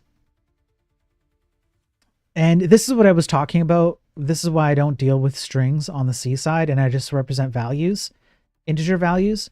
So the enum here can be converted. All enums can be converted to integer values. If you want to, you can manually set up the values that they represent. But by default, it's going to start at 0. So that's what empty means. And then as you work your way down, the number is just going to increment. So whenever I want to demonstrate that this particular piece of dialogue needs to be of a particular piece of dialogue, I guess, there's no other way to say it, then what I do is I use dialogue, whatever it is, right? So for example, dialogue NPC Arvis. So if I go down here, when I'm in the scene for talking to this NPC, I pass along the enum value of this guy, dialogue NPC Arvis. And so what ends up happening is when I go and talk to this NPC, nope, not this one. Is it this one? Yeah. I know likey, right? That's what I represent that value as. And so that value will be whatever value it is. What I do is I have an extractor. This extractor is in C as well, and it's part of my compilation steps. And it literally extracts the enum directly to a JavaScript object. So you can see all the let me just zoom in and I'll take over. All the enum values in my C code is extracted to an accessible JavaScript object. That way what I can do is if a scene tells me that I need to play a particular dialogue, it's going to give me a number for that dialogue. And then what I can do is I can just go game strings, whatever number it is. Let's say like 314, right? It's Port Murica, let's just say. And if I know that this is the dialogue I need to play, then I can map this to a dialogue, to a string. I should be clear. And so then I go over to, where is it? Strings, I think. And I can just say, well, if I see this, then this is what I want to display on screen. It maps to a particular a dialogue that I get to show off, right? In the dialogue window. Or if it's a name, or something like that, and I want to show a name on top of something, I just map the game string in here to from the enum value to a string over here. And this gives me the flexibility to not have to deal with strings in C, because dealing with strings in C is super annoying. when you have to well, on WebAssembly, when it comes to WebAssembly, you have to do this weird conversion where a string lives in a block of memory, and it's essentially a sequence of U8 values, and you have to go and figure out which portion of the WebAssembly memory does this string live in, and how long is the string.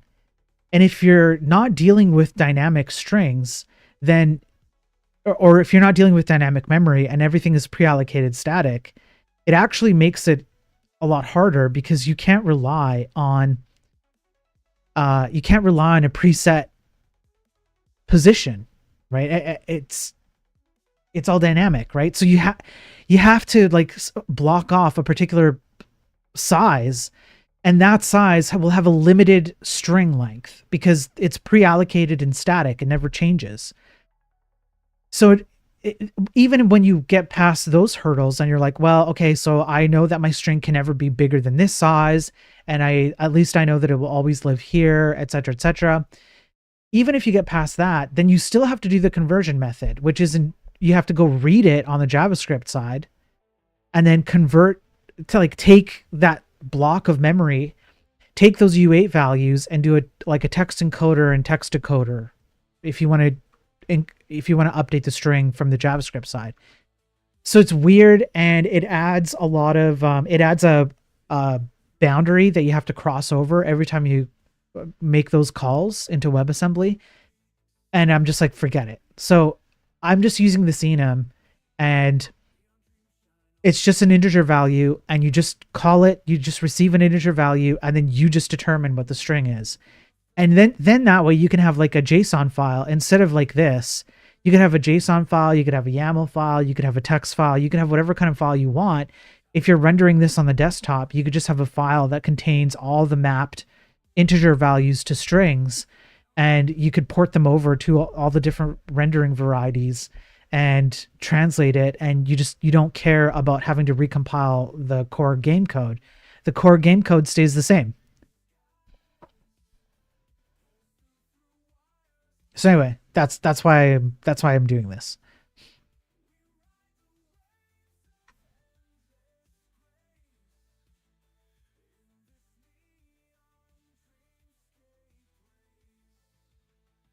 Okay.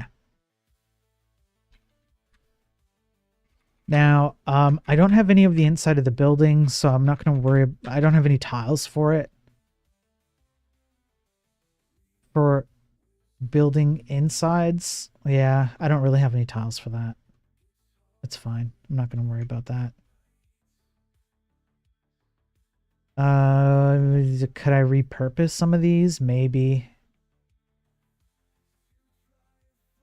Do I have anything up here? No. I kind of have this stuff for walls.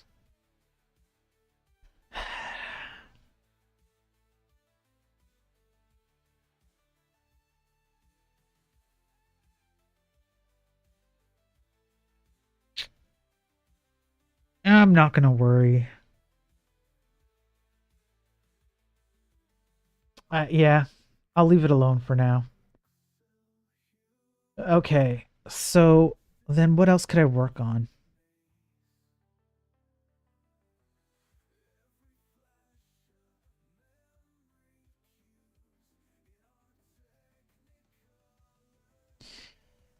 Do I have any mechanics that I could easily kind of bang out here? I have ship cargo. Let me just check the user menu. Yeah, I've got stats on the ships. I could expand a little bit on the stats on the ships here.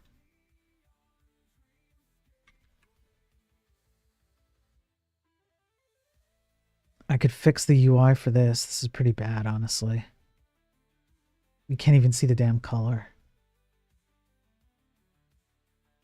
Where is the color?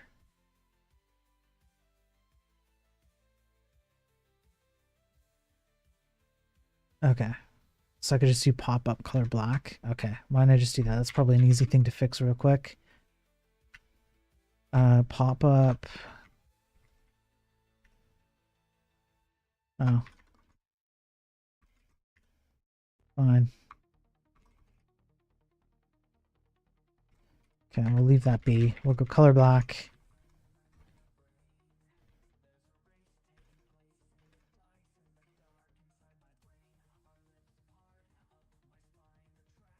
Okay.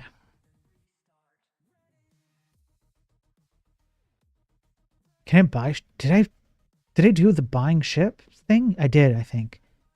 The stats are accurate. Cargo space, cannon space, yeah. So if I buy the Hansa cog, did that just work? Holy crap, that worked. Okay, cool. So actually I should clean this up. What is it? UI player menu? Yeah, get rid of this. And fix the spacing here. That's easy.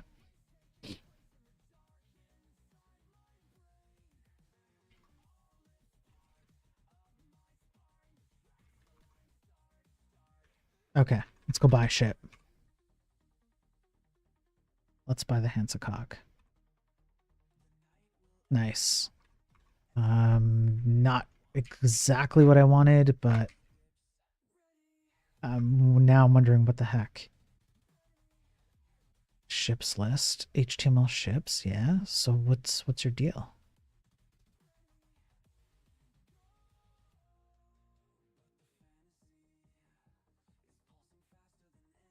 Oh, over here. That's where margin bottom should be.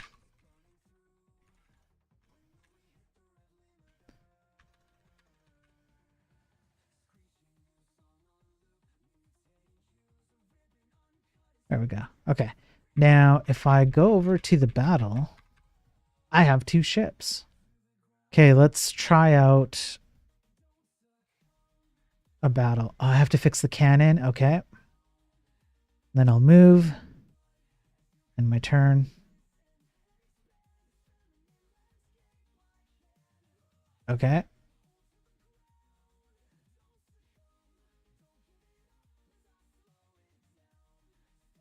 Okay.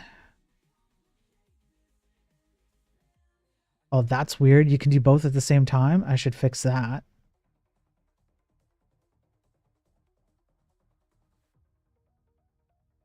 Okay, do this. Attack. This should kill it. Okay, and if I end the turn, there's my victory. Okay, so this is something I could work on too. There's quite a bit to add if you win a battle. Crap. You need to have a captain, well, at least one captain available in your fleet. And if you do, then you can bring in a ship from the enemy fleet into yours and just have someone captain it. You can bring in cargo of any ships you don't bring into your fleet. So you can do cargo rebalancing. Water, food, lumber, gunpowder, okay, plus any other cargo that they have. You always get gold, so we could do a quick gold thing. And then at the end, we have to do some back-end stuff. We have to remove ships from enemy fleet. Okay, so there's a few mechanics to add in here. We could just kind of plug away on those.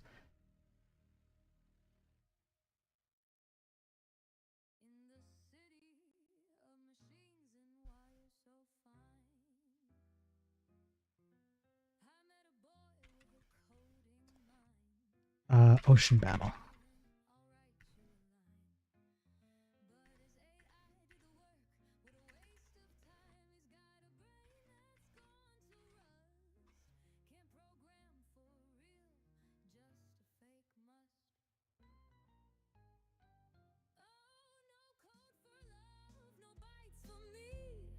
Hey Ghost, good to see you, man. How you doing?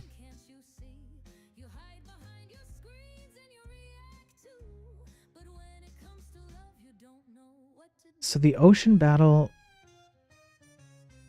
needs the victory. Where's the victory? Doing good? You? I'm doing well, man. Thank you. Having a good Saturday over here, chilling out. Glad to hear you're doing well. Also, you suck, Ghost. Just had to. I just had to, Ghost. Just had to. I'm sorry, Ghost. Sorry, had to. It's not even a good, like, it's not even a good diss. It's stupid. I'm so offended, yeah. Yeah, I know, right? Why would I do this? Glad to see you, man.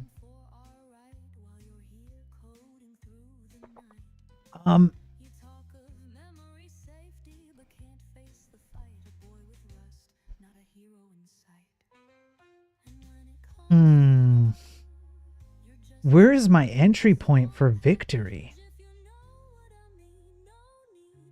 Maybe I don't have one?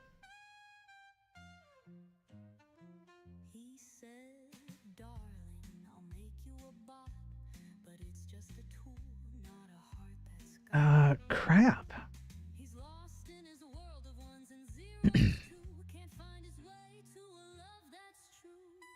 I guess I don't have an entry point for victory. So I suppose what I gotta do, maybe I'll create a function to kind of capture Ocean Battle victory.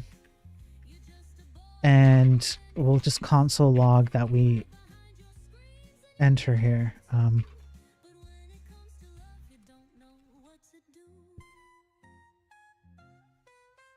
And if I search for this, then I should be able to just run the victory condition as an early, like this. Just return this.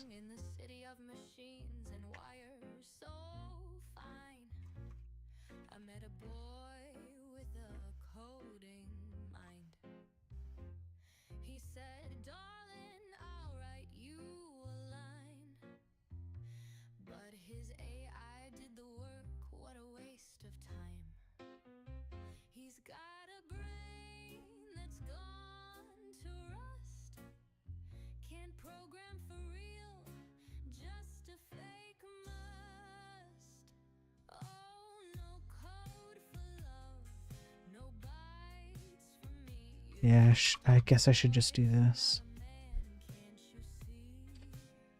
Oh.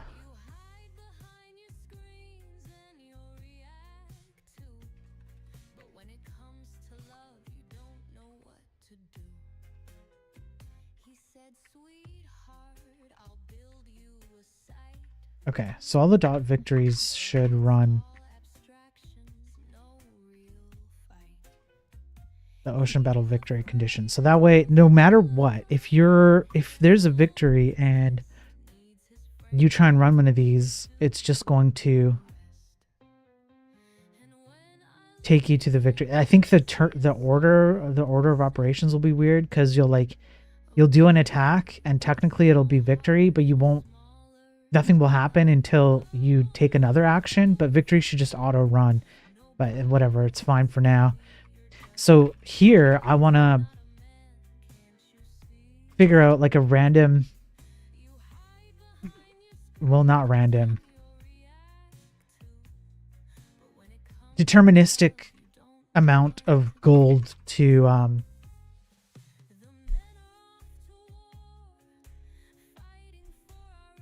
claim, I guess, if you won the battle. For now, it could just be a default value, whatever, like 3,500 or something. But in order to do this now,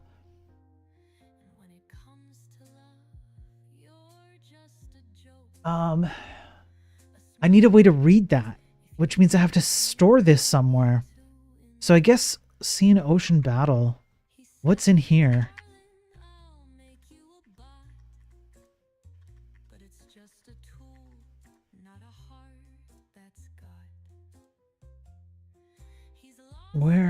Where is the data for this? Data Ocean Battle? Let's see. Data Ocean Battle. Yeah, it doesn't have the victory condition though, does it? Oh no, it does. Okay. I could just expand this. So we could just say like victory gold. That could be one thing we could do. What else could I add in here? I actually don't think I need to. I have all the fleets and all the ships and their cargo. I think that's fine. So I just need to set victory gold.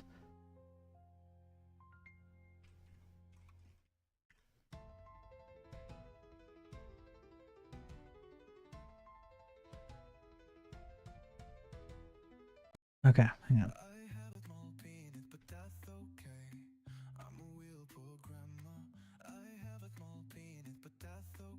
Ocean Battle. Data Ocean Battle.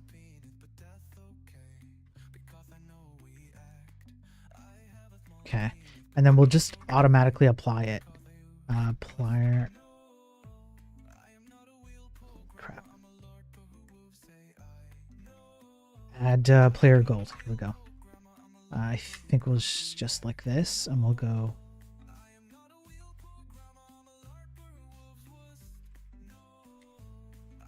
I can't remember the definition of this function.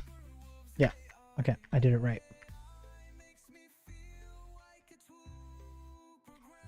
So to determine the amount of gold to claim,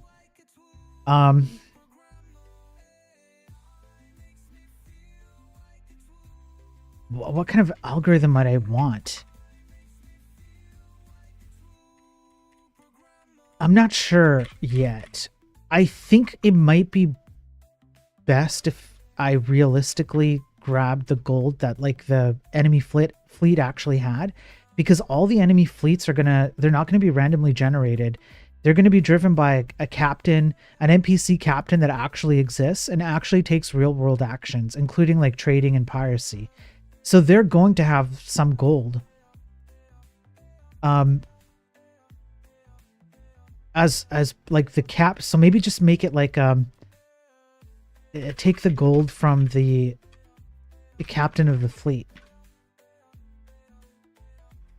And that's all we do. We just take, yeah.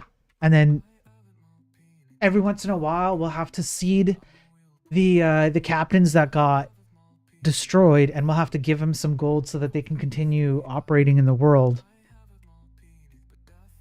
Yeah.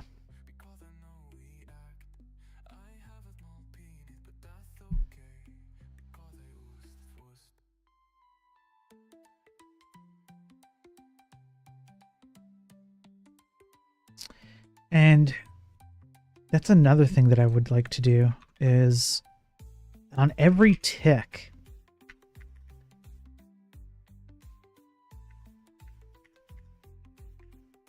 where's the tick counter?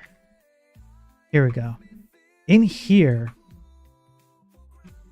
regardless of whether you're in port or sailing, except maybe in scene, I guess just in port or sailing, I want to move the NPC characters around.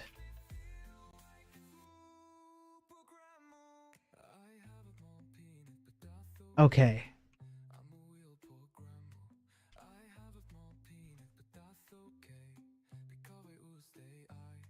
Wait. Should time pass the same when you're in a port as when you're sailing around?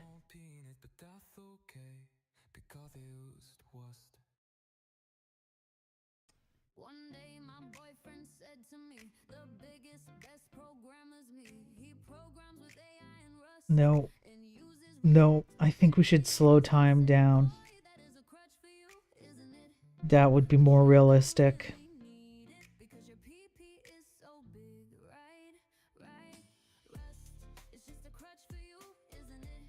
Yeah, okay.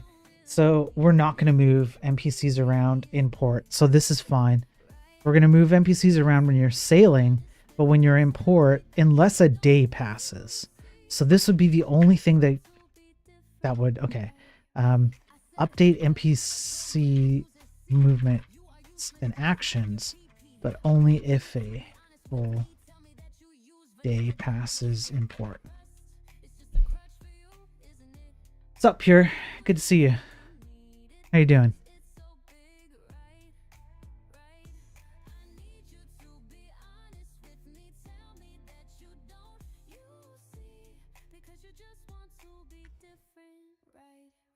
One day my boyfriend said to me, the biggest, best programmer's me. He programs with AI and Rust and uses React. Apparently a must. Rust, it's just a crutch for you, isn't it? But you don't really need it because it's so big, right? Right? Okay, cool.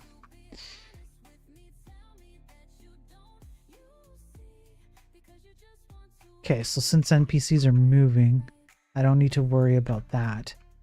The only other thing I would do is what kind of actions would they take, but I'll deal with that later. Okay, so can we do a quick in and out of this? So you do a victory, you execute the victory condition. I said every real programmer uses C. You are useless just like your PP. I need you to be honest with me. Tell me that you use vanilla JavaScript. Rust, it's just a crutch for you, isn't it? But you don't Okay, and then when is the exit? We don't call exit at all, so let's call exit. Let's do like a hard out. And then I don't want to run it right away. I only want to run it when I actually execute something here. Okay, so let's go look at the UI for the victory condition.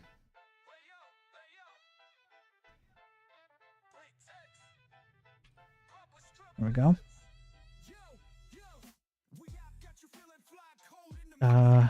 Okay, exit.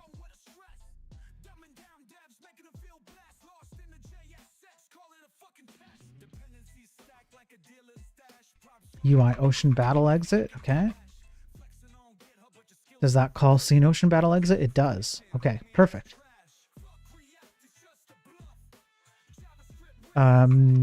Do we go back to the last game state? Previous game mode? We do. Updated state scene. Okay. So, yeah.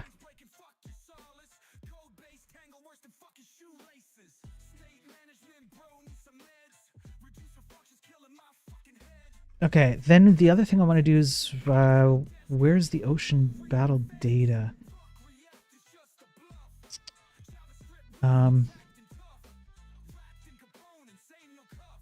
I want to show how much gold you got. Where do you be?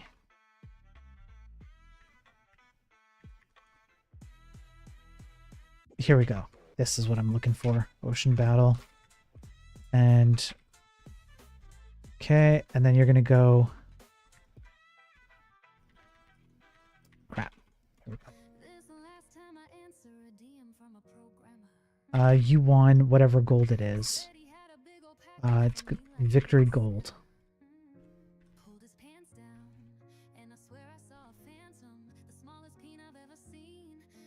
Doing pretty good, just tired, but that's how it goes with a 6-month-old. Been there, man. Been there, Pure. I know.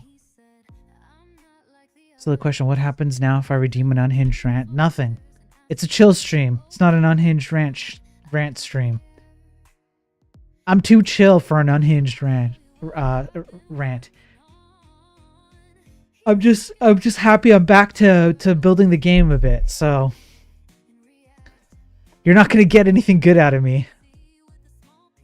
Too chill.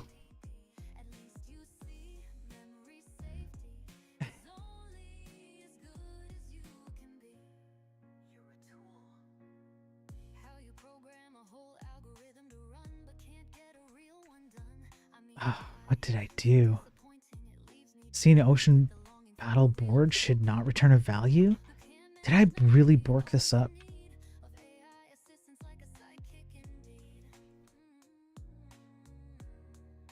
But it's void. What? Like, it's not going to return a value. What the hell?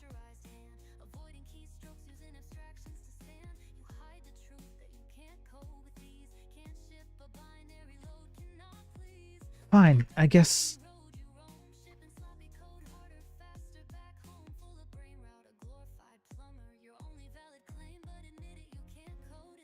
Seen Ocean Battle NPC turn?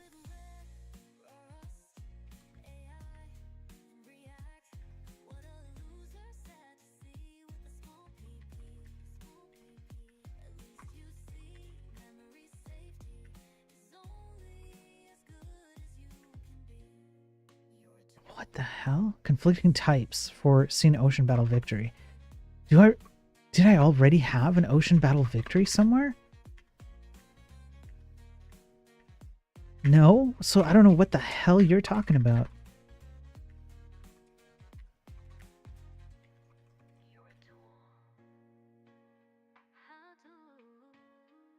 Oh, because it's not... I see. Because I need to define it before I use it. Because I'm dumb.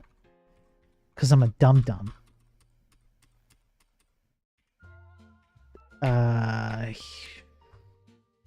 Where? Here. There we go. Sounds like a revamp to the channel points, so we get hot takes and rants on the regular. It's true. Yeah, it's true. You get it all the time. Yeah, I should redo the channel points. No one uses them anyways. No one cares. Here, I want a second shit.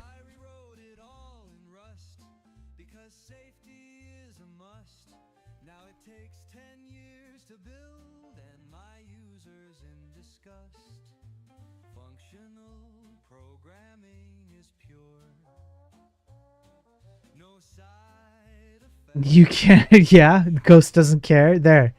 See, it's evened out. Okay, so there's the victory. What happens now? I won 0 gold? What the hell? And it's not exiting.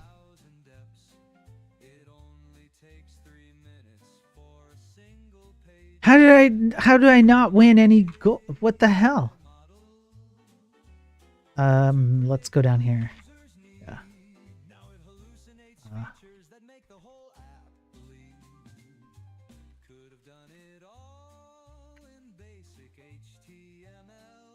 Bro. Why?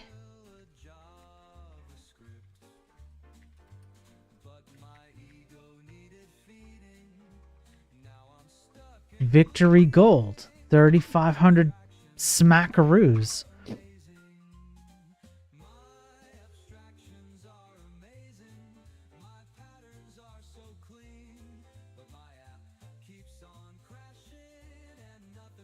Okay, what did I do wrong? The actions are mapped to that. It says exit. Let's just take these two out. We don't need them.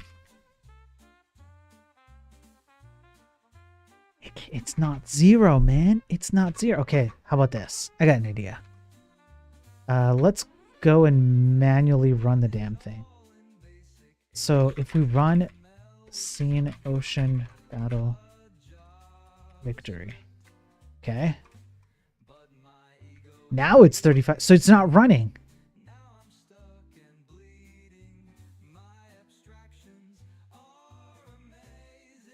Is my rendering system shooting the gun a little too early? Is it getting a little too excited? And it can't contain itself?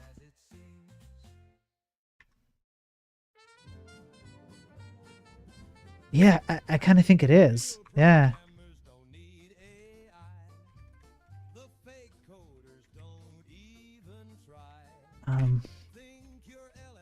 I do not like this. This should run inside of WASM, not here. But let's just see if that does the trick.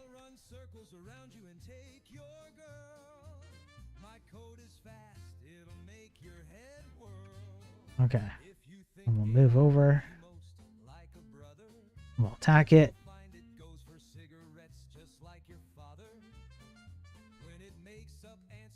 Okay.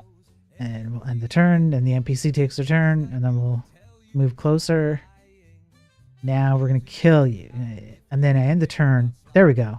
3,500 bucks. All right. Now this, though. It's not listening to me.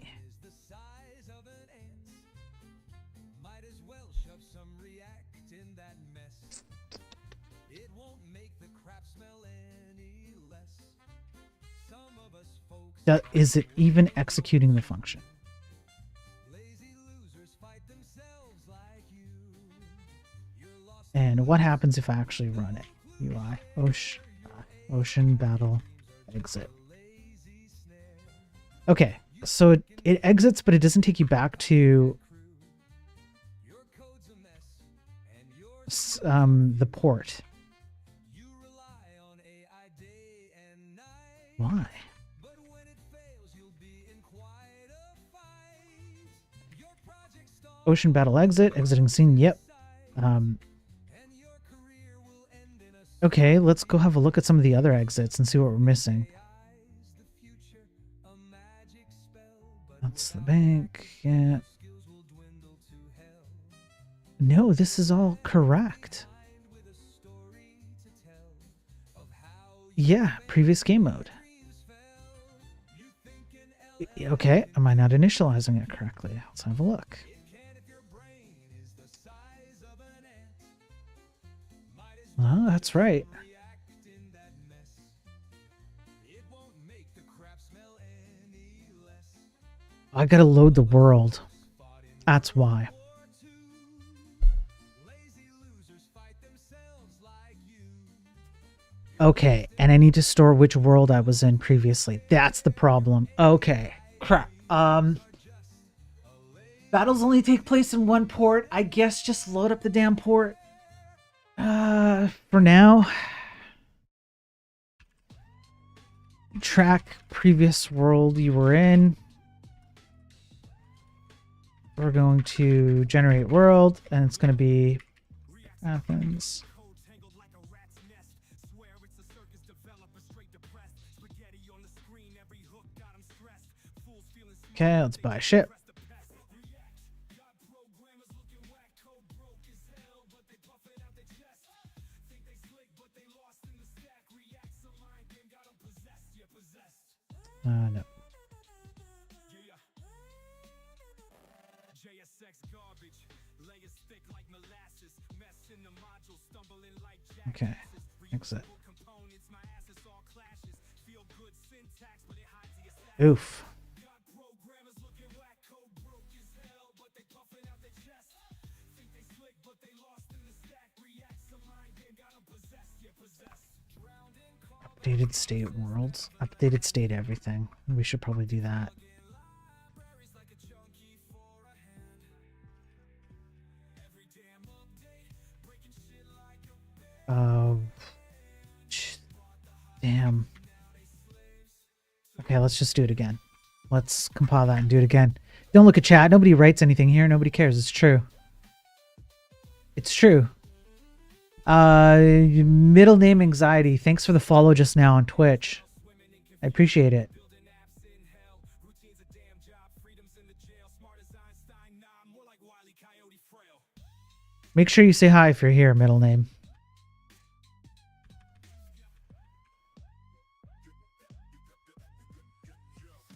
Over here. Crap.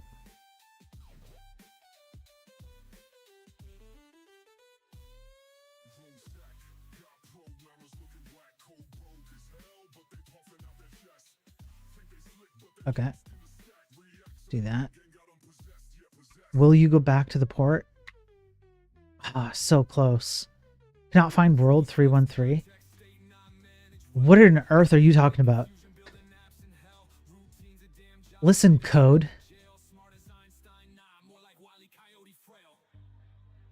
What the hell are you talking about?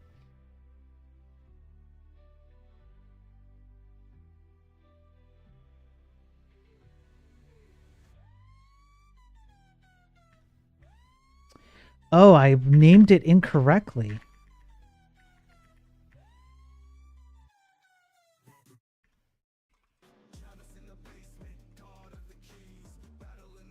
Okay.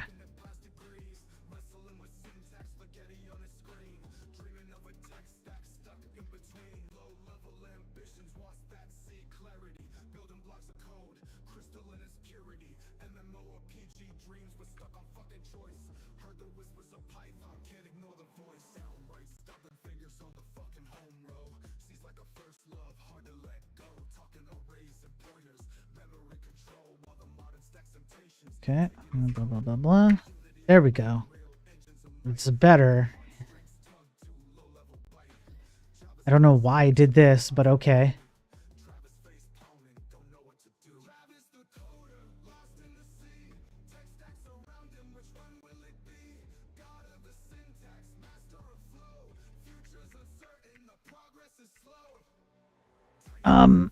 Why do we not have NPCs and stuff? And what the hell are these ships doing here? These must be NPCs.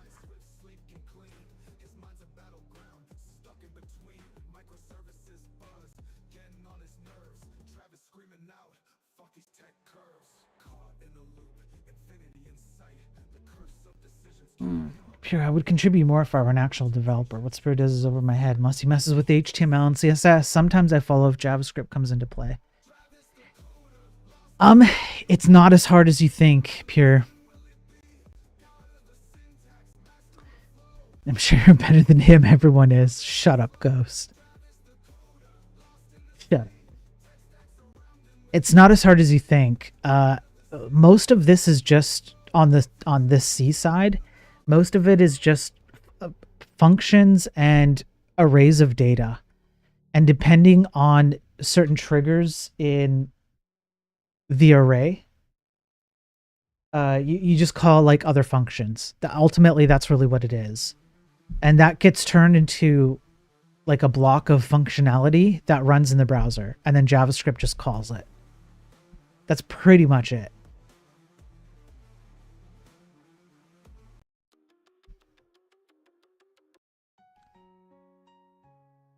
So it's not really that bad, and you can think of everything in here as numbers. On the C code, it's all just numbers and functions, and arrays, I guess.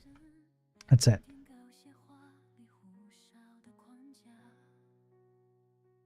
So this is probably easy for you to follow. I have some HTML here, and then I just read from data. So look at Victory Gold, right? Here. I understand the concepts. I just need time to actually build something. Yeah, I think if you played around with it, you'd figure it out really fast if you did something really basic. So Victory Gold, I get it from an array and the C code.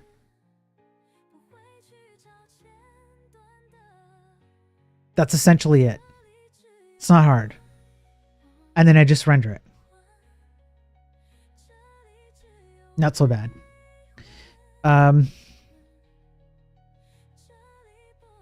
yes, everyone is better than me at programming. It's true.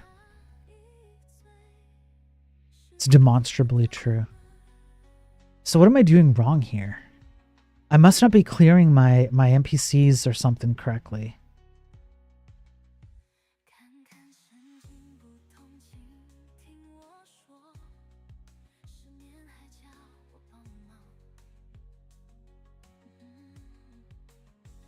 Let me go have a look. So if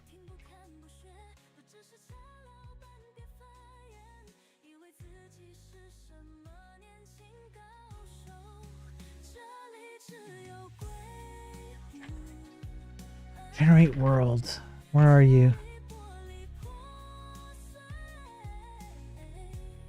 Okay.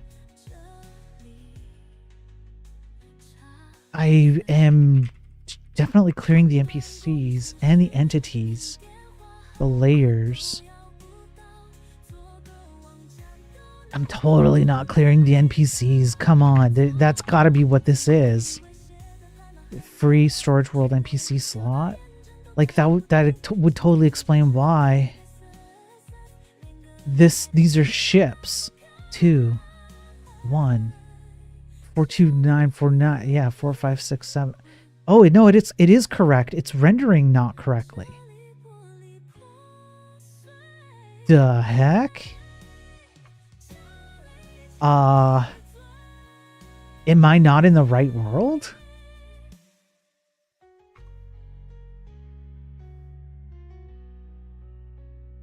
How would I check that?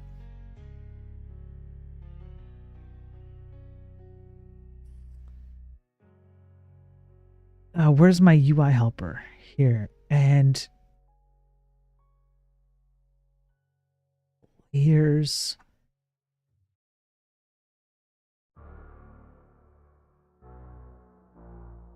Am I not in the right damn world NPCs? Let me see what the world NPCs show. There's only 3. Yeah, okay. So I'm not updating the world data. So let me go find out what I'm missing here. We'll go equals.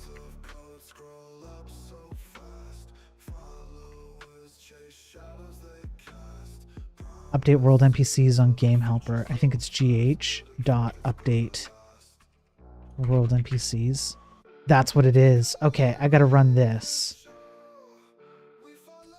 Yeah, okay. Oof, okay. That's fine. I can handle that. Let's go UI Ocean Battle. And let's find the victory area. And...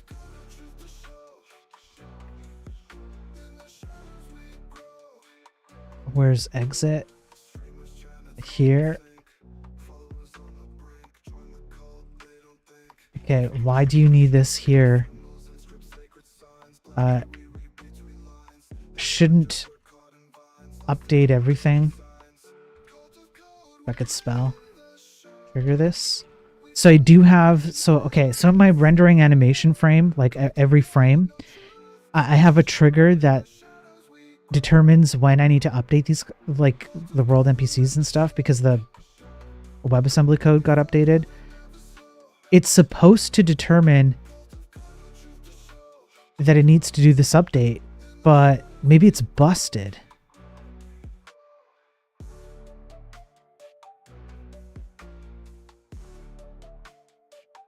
Let me have a look. Where the hell is it? Helper functions? Crap, no. Okay, where the hell are you? Come on. Okay, here. Should update. There we go. So maybe I gotta run this, actually. Let's do... okay, yeah. Let's go over to...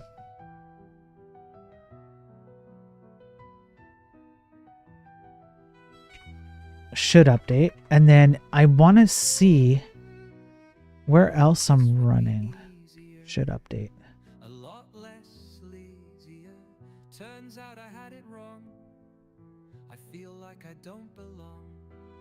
Streamers told Yeah, no, it should run every damn time. So something's up. It's not triggering instead I'm drowned in misery. Slow performance, a pure mystery. correctly. Why did I choose this road? Heavy modules with no breaking my heart into pieces. Because that's why. Right here. What went wrong Freaking hell. with Rust? I thought Joe Biden had trust. Now I'm left with slow compiles while Because in my C code, I'm running everything. Update everything. I was pulled in by ease. Told me React was a breeze. Said C was unsafe and lame. Turns out Rust is the same. So many Exit. crabs Where's exit? everywhere, but back out now. I don't dare. Fell in love with TypeScript. Thought my skills finally This. to the That's why. peak of the web, but turns out I'm a pleb. Okay. Why did I choose this road? Heavy modules with no breaking my heart into pieces, finding myself jobless. What went wrong with Rust? I thought Joe Biden had trust. Now I'm left Victory. Victory. miles while all see Okay, the exit's still not working, but let's say that we manually exit, and then I can just go right back into a battle, right? I sure can. just to barely get by. Wish I had time to get better.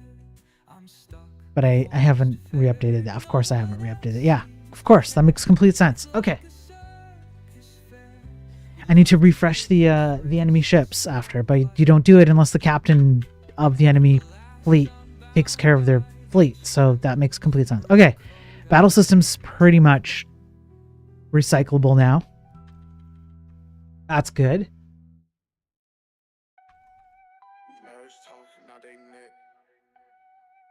Got to figure out why the exit works. That's whatever. I can get rid of this. I don't need these notes.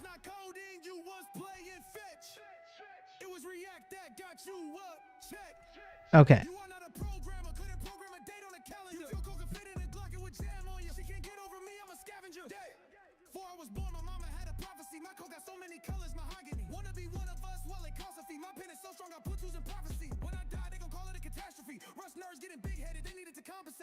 Now I can create a UI for dealing with the enemy fleet after you've beaten them senseless.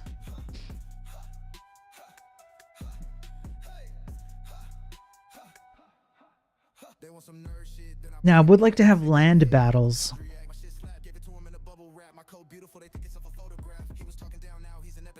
So you could go on land and fight stuff on land.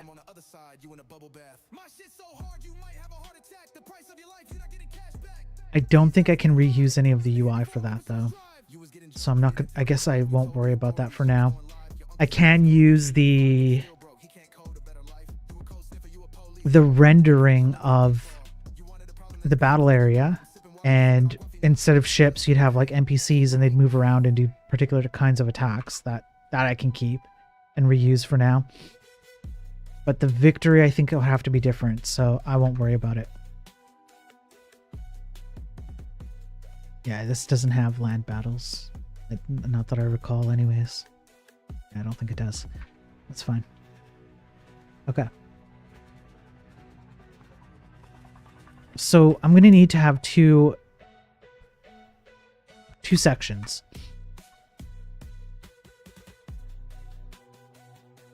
One will be my ships, so I can put that on the left, and the other will be the enemy ships. The sequence of events for a victory would be, you would have to first, if you have available captains, you would have to first show the enemy fleet of ships and pick one or more of those ships to bring into your own fleet. And the number that you bring into your own fleet is dependent on the number of available captains you have. They must not be captains of existing ships in your fleet. So that would be the first step.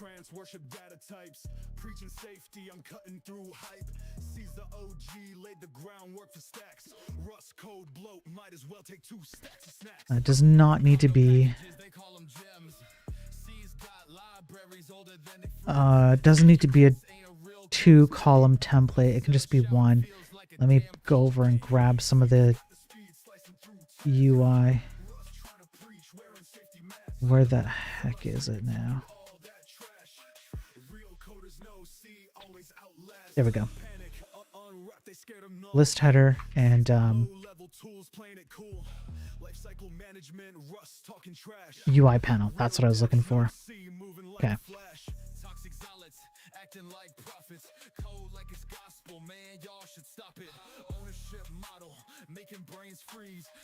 List header, and it's going to be enemy ships. You have X captains available. Choose ships to bring into your fleet, and it might be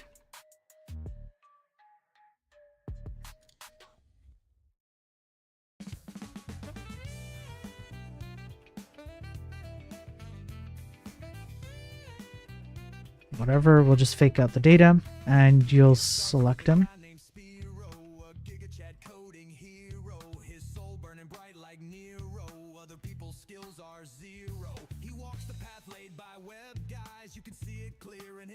We'll do exit.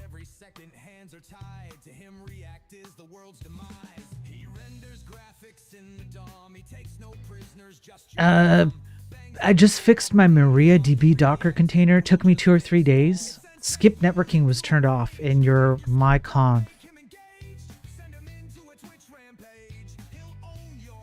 Oh, so was it borking your networking like via it was turned on.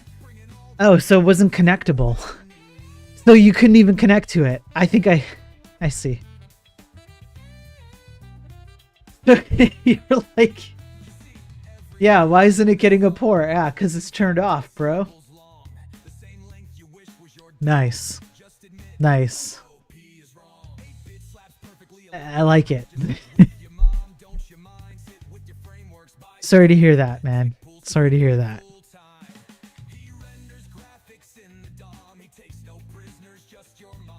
But I'm glad you figured it out.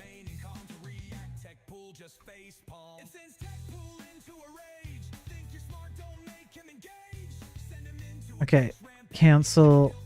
We'll just move you on to the next thing. So if you're not going to import ships into your fleet, or you do and you finish, then the next thing you're going to do is cargo transfers. Into finally getting the dopamine fix. Yeah, it's fun when you get past a certain point and things are working, and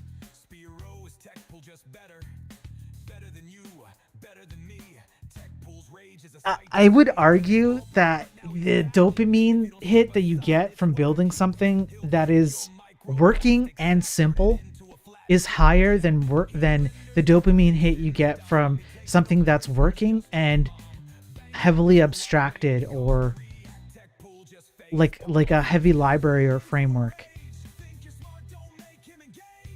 I don't think the two are equal in terms of the amount of dopamine you get, because you understand more of the simpler the simpler layout of whatever is working, and it gives you like a higher dopamine hit because you can understand like a much broader aspect of the whole thing.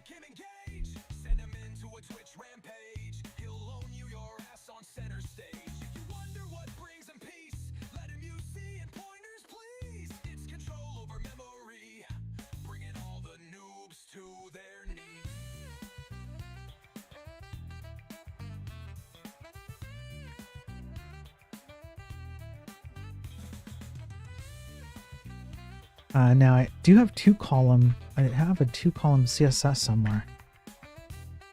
UI 2-column, that's what I want. So let's maybe do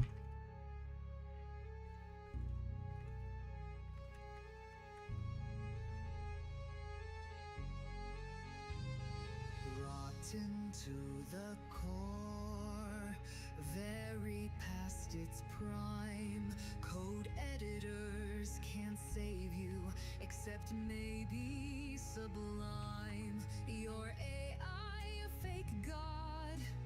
cargo transfer. It will save you, a mind trap pod. It's code most def not true. The Don't know why I compiled. Didn't need to do that. a reminder every day. Leading the way. See what this looks like. Full of people who've lost their way. A leader arises ready to code, creating an army to go fight the bloat. Okay. That's not working, huh? Why?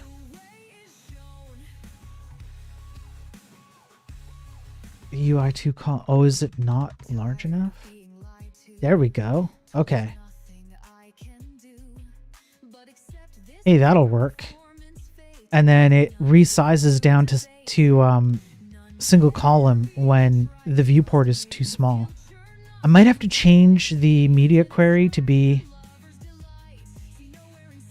the viewport size, not like the game's viewport size, not the browser's viewport size, because the two aren't necessarily the same. But at least I know it works. I can have 2-column. And so if you have a larger screen size, then this will work just fine. And it'll resize down to a single column just fine. And you can do like a transfer. That's good. Okay. Cool.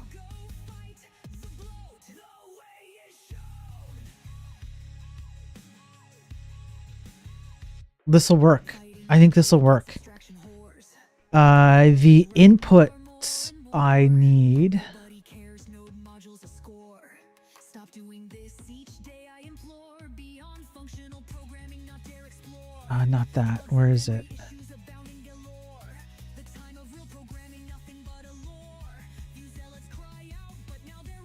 It's this one. Yeah, I'm gonna have the number incrementer thingy bobber, and then I guess I have to create this list too.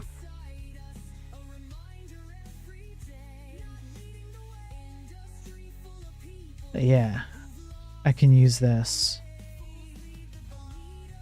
and put it like here. So if the enemy fleet had like a bunch of water, food, lumber, gunpowder, those are the things you absolutely, well, you really only absolutely need water and food. You could do without the rest. But if they have them, then what you can do is you can take from the enemy fleet and bring it into yours, or offload stuff onto the enemy fleet if you really want to. That'd be an interesting mechanic.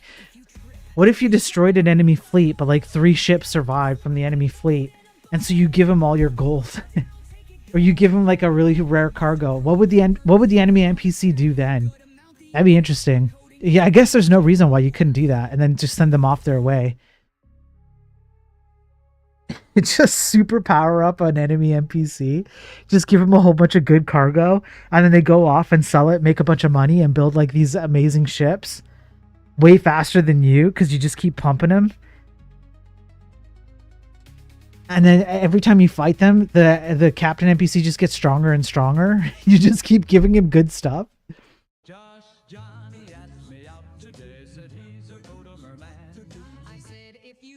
I mean, why not? That'd be fun. Okay, so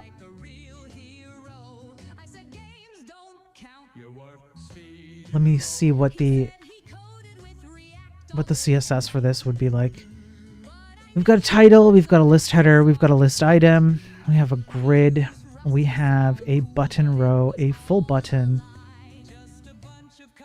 Where is there an input?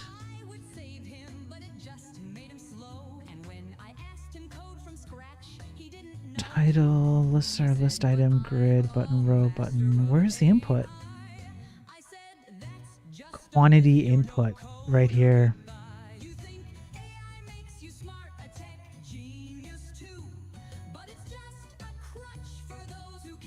Yeah, this is what we want. So let me put it in here.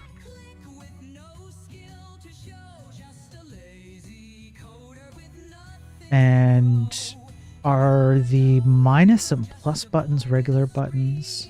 They sure are.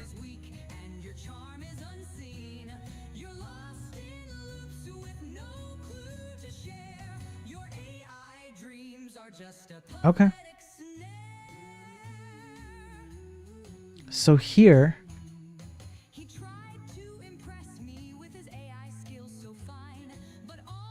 I was reading an article about a popular game that had high difficulty. I forgot its name, and that people enjoyed it because it was more difficult or something. Dark Souls? Yeah, probably Dark Souls. Elden Ring does this too. And it's from the same people who did Dark Souls, I believe. And it's like, it's brutal. The difficulty is brutal. It's essentially just endgame boss after endgame boss after endgame boss, and they're OP pretty much, and you have to go through a grueling process to beat them. Like, you almost have to be perfect. In some cases, you have to like have like a perfect run. You can't make a single mistake. You have to prepare a lot in advance, etc. So, or if you really want to, you could do, I suppose a challenge would be, I've seen some people tackle some enemies where they do no preparation and all they do is a perfect run of hitting the button. Yeah, laughably, hitting the buttons just right, but it takes you forever because you're so underpowered. So you spend like 9 hours fighting a boss and whittling him down until he's at 0, and then you win. I don't like those games. I tried Dark Souls, which was actually kind of fun when I played it with a friend of mine. It wasn't so bad. Elden Ring I couldn't get into, but I just generally I'm getting too old for that crap. My playstyle has no shields. Yeah. Yeah. I can see the appeal though. And I did have fun when I did play them, but I just can't do it anymore.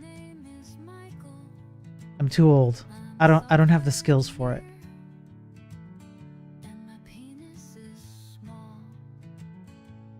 By the way, what's up, Laughly? Good to see you.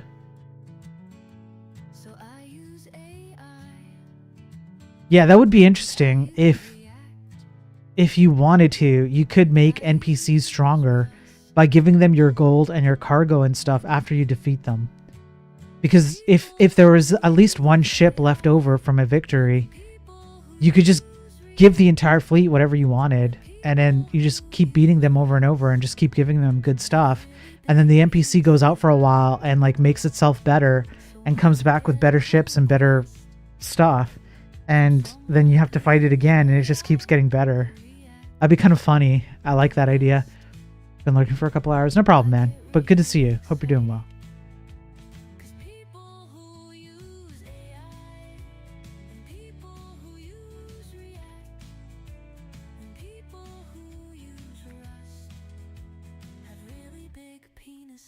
Okay.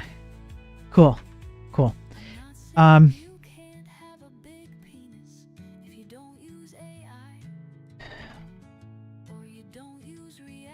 I am trying to decide what to work on next.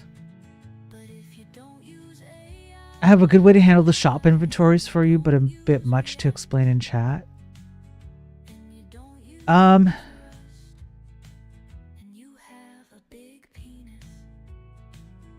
I think I'm okay.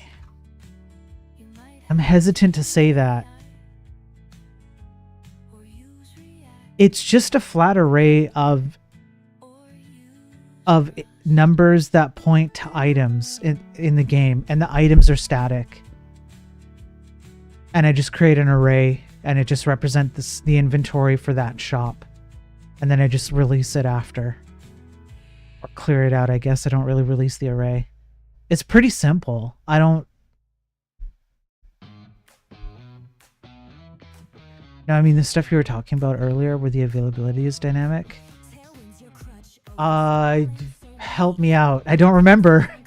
What the hell was I talking about? Where the availability is dynamic? The only thing I remember talking about dynamic was strings.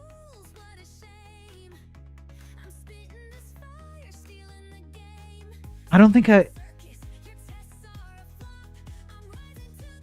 they were saying what they carry is based on factions and alliances. Oh, I'll just do that based on flags. That's all. So the inventory it'll be the most, it'll have all the inventory that it could possibly have. And then certain ones will be turned off unless there's a flag that's turned on. And that's it. So if the nation or an investment that you've made exceeds a certain amount, you turn on a flag, and then that inventory item is then available. But the inventory in this code, in the C code, it will just store all the possible available inventory and just have a flag of on or off, available or not available. And you just calculate that based on other flags that have become turned on or off. That's all. I think that's simple enough, right? Am I wrong? That seems simple enough.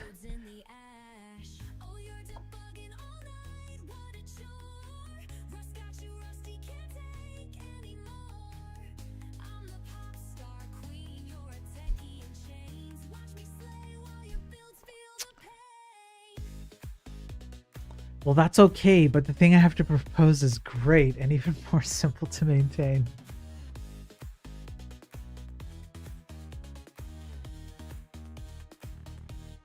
Why are you doing this to me, Laugh? I had this figured out. Why? Why are you being like this, bro? I guess DM me or something on Discord. Because then you could whatever. Or we can chat later. Something like that. I don't know about later, but maybe tomorrow or something we can have a quick chat. You can tell me about it. Fortunately, I haven't implemented that yet. So if your idea does turn out to be fantastic, and much greater than mine, then sure. But otherwise, what the hell, bro? Why you be like this, bro? Okay. I won't get distracted by that yet, because it sounds like Laugh needs more attention before he can show me what that's about.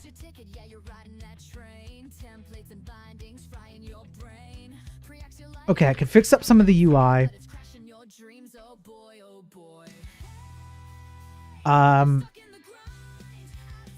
The gold, yeah, it added the gold. That's great.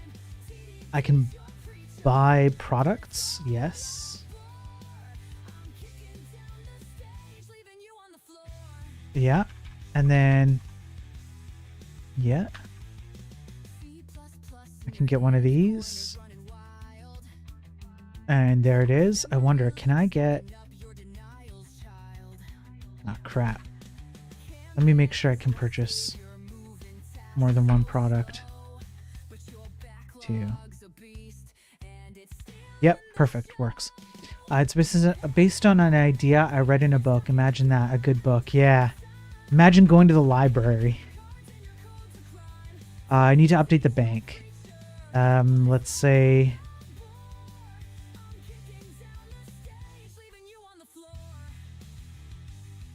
I take a loan. Yeah, that worked. And then I pay the loan. Cannot pay loan with 0 gold. Listen. Okay, so I'm missing some stuff here, so I got to do the bank, and then I need to do blackjack again. It's setting up the scene, but there's no UI. Okay, I can do that. Does it have pictures? Yeah.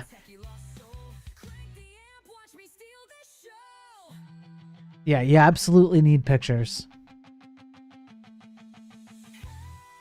Okay, if I do this button, no, class, ETN minus,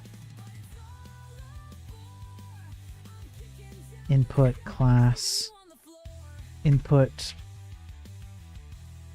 UI quantity input, UI.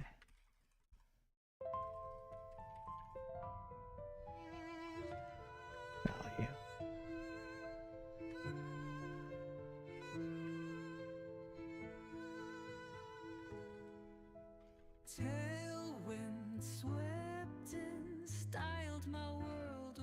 Okay, let's see what this looks like here.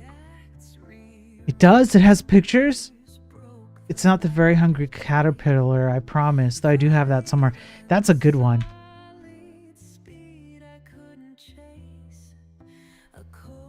Very Hungry Caterpillar? That's a good one.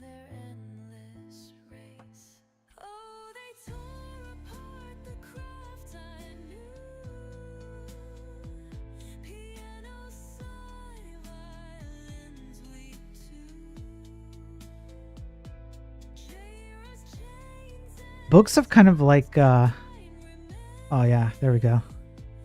Books have kind of gone the way of the dodo, huh?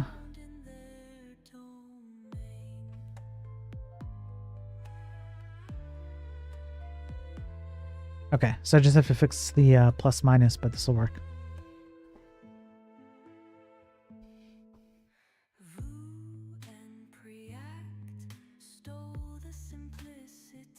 They need to make a comeback. There's nothing like a good book. The feeling of a good book in your hands.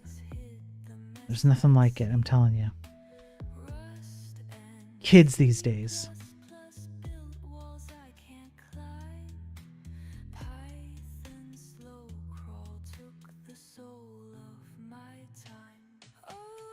I just want to test the camera here.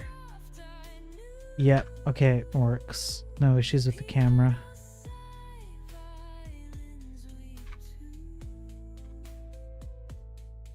Okay, we're good. So I have to create some buildings, and the inside of the buildings would probably be nice to have. They would add some niceness to the game. and maybe some like decorations and stuff would make things a bit nicer too. I want to read more old books after finishing Gulliver's Travels. Of course. Man, the oldies are the like the classics, right? They're the best. The dreams I planned, TDD and unit, They are the best. they bind my Started reading Hitchhiker's Guide after, and the modern English makes it feel like a children's book, does it? fragile heart. I guess so, yeah. Can bend boards loom where freedom once stood. GI tickets haunt the way they should. I Which sucks because it's like know now in their texture the story of Hitchhiker's Guide is interesting. lost to their modern. I gotta scale this Oh, they tore apart the down to 32. It's gonna look terrible, but piano sigh, violins weep too. Cheers, chains, and scrums cold grind remain. let's see, what else could we do here? We could do some rocks. Drowned in their domain.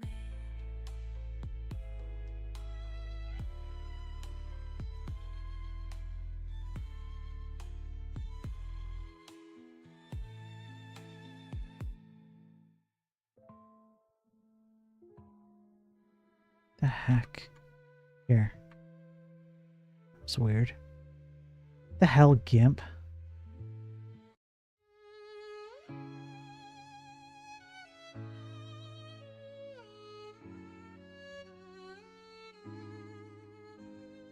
He coded React all night.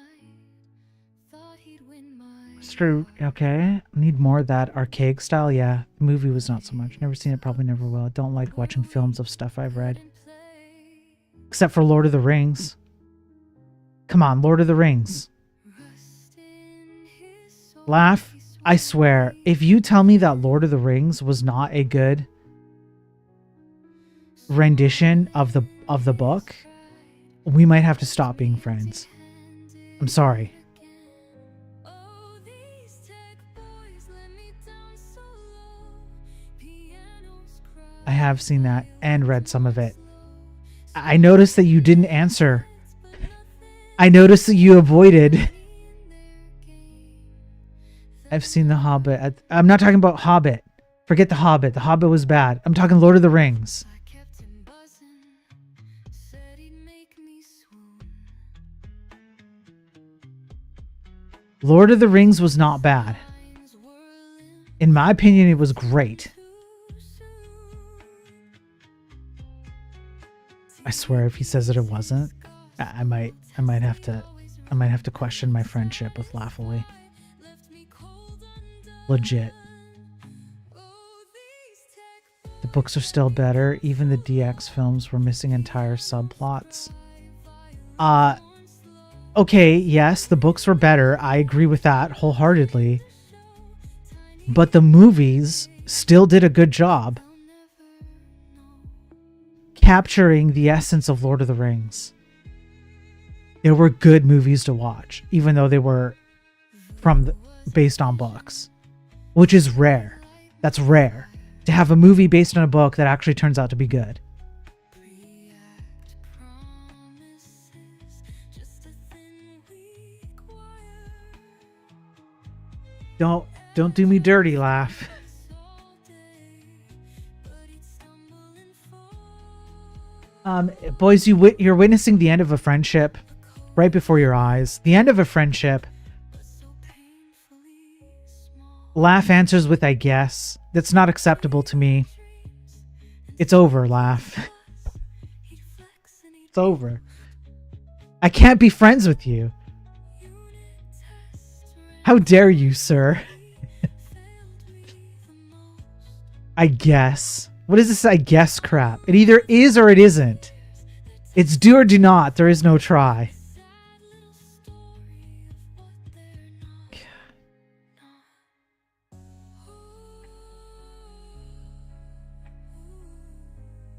Okay, what's wrong with the... What is wrong with my... Okay, here we go.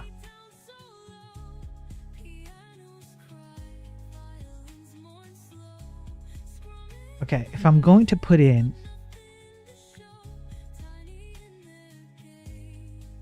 the decorations, then what I can do is I can just say 300 and I can go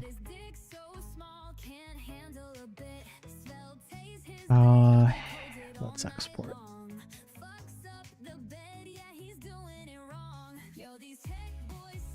Okay, let's pull up the updated atlas now that we have some decorations. We'll get the coordinates for it. So we're talking about what, 6434 and 6534. Okay. Let's just say flower and rock.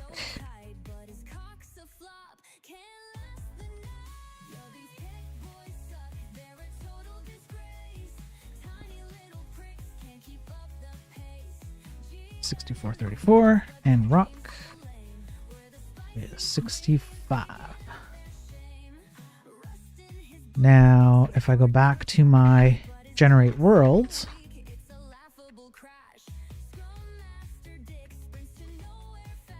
where is Athens? Not here, not here. There's Athens. Let's put it into layer 2 and layer set value, and let's say 5 and 4.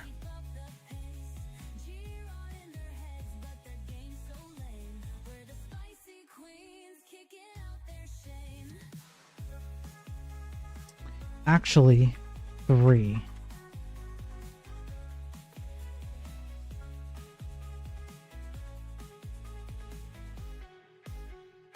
Okay. I've seen them once. I watched them all back to back in a day. Only because everyone at uni kept referencing them. I was stoned out of my cord and I ate 2 pints of ice cream. I don't remember much. I remember the siege part. That was pretty cool. Bro, if you don't remember, hey, that worked. That worked right away. It looks terrible. It looks really bad. Holy crap. This does not look good at all. Super disproportionate, but it worked. I'll fix that. If you don't remember them, please go back and rewatch them. They're really, really good, man. They're good. Rust in his blood thinks he's hardcore trash, but his junk's so weak it's a laughable crash. Scrum Master Dick sprints to nowhere fast. We're done with his shit. He's stuck in the past.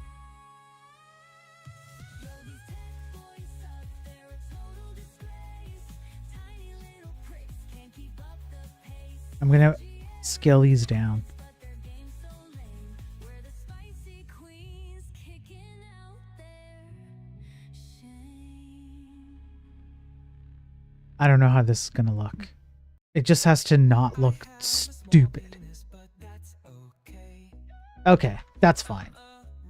Whatever. I actually don't know what I'm gonna do about this.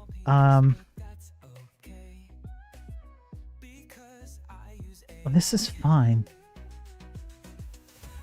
Is this a multiplayer game? Not currently. I've done 2 iterations of multiplayer on this. And what I'm going to be doing is light multiplayer. So I don't want this to be an MMORPG. I want this to be kind of like the original game where the world is yours. It's a single player game. It's your world. You're the one who impacts the world. And it's in the confines of whatever choices you make. There's a light multiplayer though. So for example, the previous 2 iterations had this battle system where your fleet could battle against other people's fleets. So this battle system was working between different players, and a central server would just pull in the fleets and make them fight each other. And then we had a forever running score system so that it was tied to like your Twitch account or whatever, and you'd have like points based on how many ships you sank. And then we also had a Kraken, which would show up if somebody did a raid or something. So the Kraken up here, and it was like a super OP Kraken, and sometimes you'd have to team up with other actual players to kill the Kraken first, and then you'd kill each other. That's going to come back. I'm going to do that again. The other thing I'm going to add to the game in its like final version is the ability to bring friends or other people that you want into your own game. So if there's a particularly challenging boss battle or something like that, and you want somebody to assist you, they can join for that battle. And depending on how you two operate in that battle together, you might get like special rewards or whatever the case might be. And then there's going to be some ports that are special ports where you can see other online players if they happen to be in that port, and you can trade unique items that only exist in your game and or their game.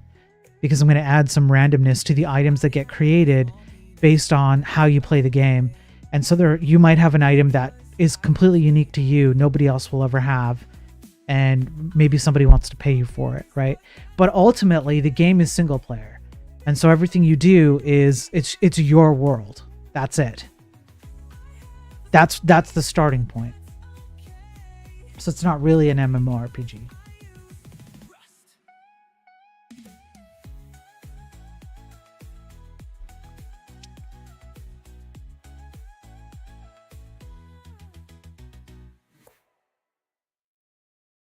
Real programmers don't use React. Baby dicks need AI. I don't know what I want to do with this. I don't like it, but whatever. Programmers still code and C. Baby I need to create some variety in the land too. real programmers got Linux and Tux. Baby dicks need React and Rust. Real programmers don't need AI. Baby dicks can't get no thighs. Okay, that's fine. I'll leave that alone. To rewrite. Baby dicks try and it don't come out right. Okay, what else can I do? Oh yeah, I wanted to test the Baby dicks don't get no flurries. Victory UI. Got pull requests. Let's do that. Dicks, they can't get breast. Real programmers don't need CI. Baby dicks don't get no ike. 8, you're still alive? Damn, son. Baby dicks can't Not for long. What the hell? don't use Slack. Baby dicks can't get no There we go. Okay. real programmers use Fortran. Baby dicks are not real. Okay, this one I think needs a lot less padding. Dicks don't get no hole.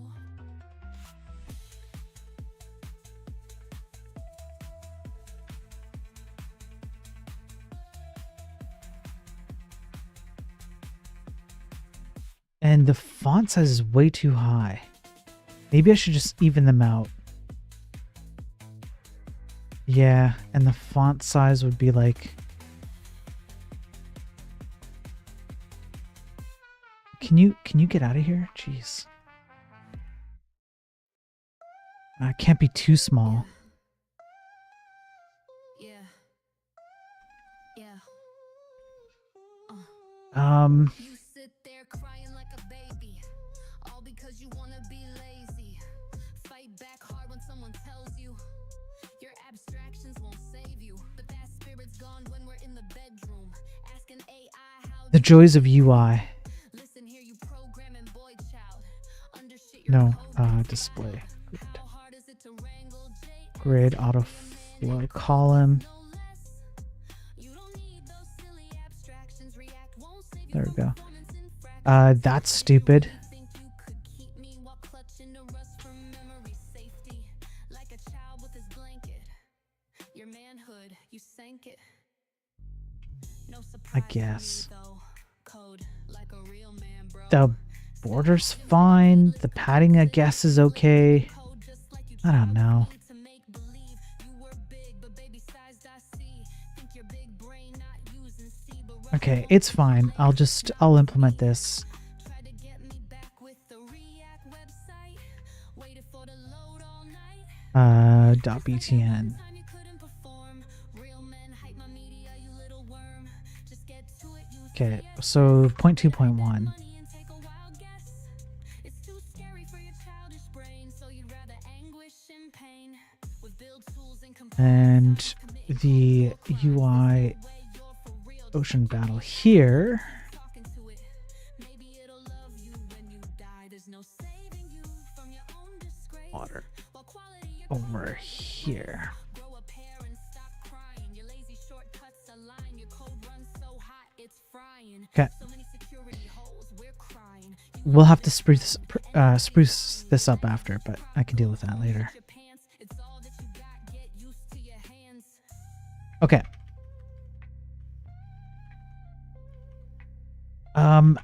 I think the only thing really that I am left with doing, so I really only have 3 things that I need to tackle at this point. One is fleshing out some of these maps. I now have functions that can help me do that. Cleaning up bugs and mechanics, and adding some well, cleaning up UI elements.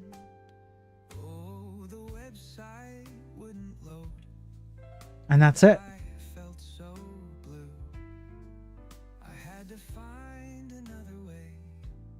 For now. And then implement some of the stuff that Laughing Panda comes up with hopefully tomorrow, as long as he has time. No pressure. That's it. So at this point, we're close to an alpha version of this game that I can just host somewhere. Well, I am hosting it. What am I talking about?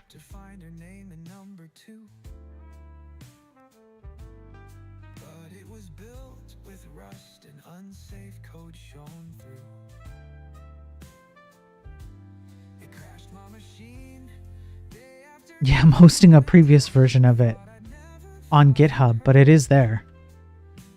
Damn, how far we've come. How far we've come from this. This isn't that bad, honestly. I need to add more diversity to my game characters now. Yes, more diversity hires.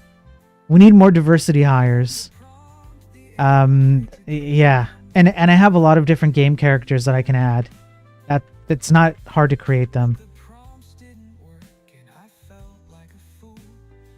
Oh, how far we've come. This looks crisp and clear because it's 64 pixels by 64 pixels. And I feel like it loses some fidelity in 32 pixel mode, but you get more pixelated look. You get a more pixelated look. So the trade-off is kind of worth it for me. And honestly, this doesn't look terrible either. It's different, I guess. That's all. We'll get there. We'll figure it out. But hosting it will be here. And then I just need a multiplayer server when I get to that point, hopefully in a week or two. We'll add a multiplayer server and we'll add a multiplayer port, and people can just like walk around and talk to each other and fight each other and stuff. We're close to alpha. We're close to alpha. I just have to fill out like a whole bunch of ports, a whole bunch of maps, a whole bunch of NPCs, get the mechanics down, fix a few bugs, and then it's like some scenes, some story. Let me see here. Don't I have a title screen somewhere. Let me just see if I can pull it up.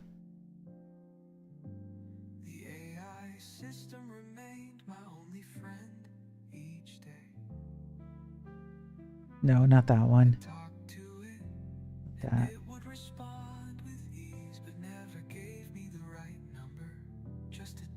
Oh, it's gonna take me forever to find it now. Of course. I've managed to hide it somewhere in a whole like list of files. I'll find it, don't worry. So yeah, I think some menu systems for the opening title screen, and then like a settings screen. I don't know what I would put for settings right now. I don't think I have enough settings that like warrant a setting screen yet. Wait, starting a game. Oh, that's another thing I just realized. Yeah, here, title screen. Image rendering pixelate. Yeah, that's what I've done. Yeah, that's exactly what I did, Ghost. So this will be my title screen image, and I'll put some title on it. It'll open up like this. I'll create some music or something for it. You'll go in, you'll set up your character, and then you'll start playing the game. What I haven't considered is saving. Crap. Because I have to serialize and deserialize that data.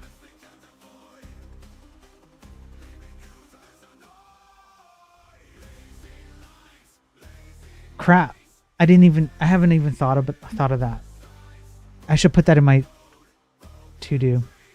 That's a big one.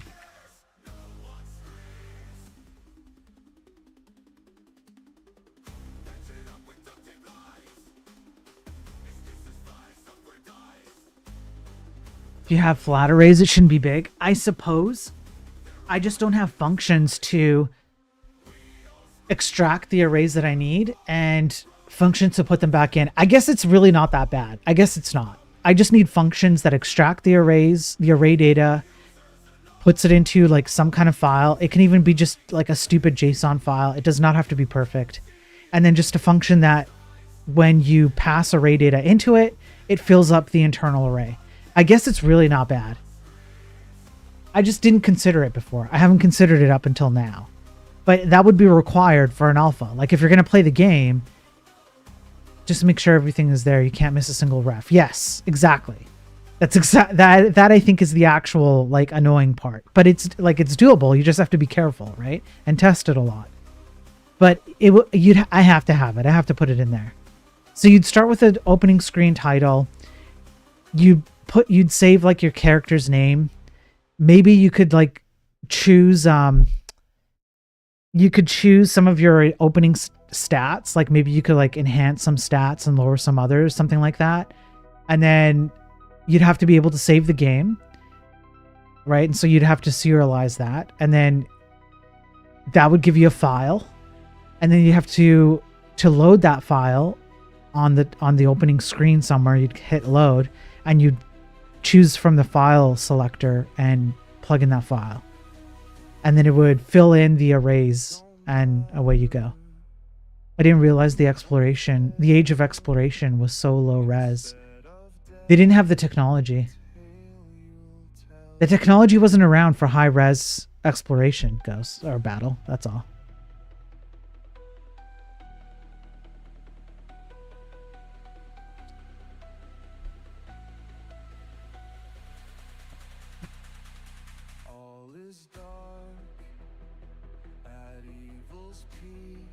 Okay, I think that's gonna be it for me.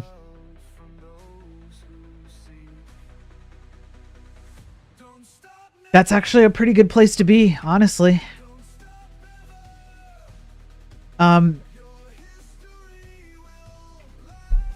Yeah, we're close to an alpha. This is farther than I've ever been on this game.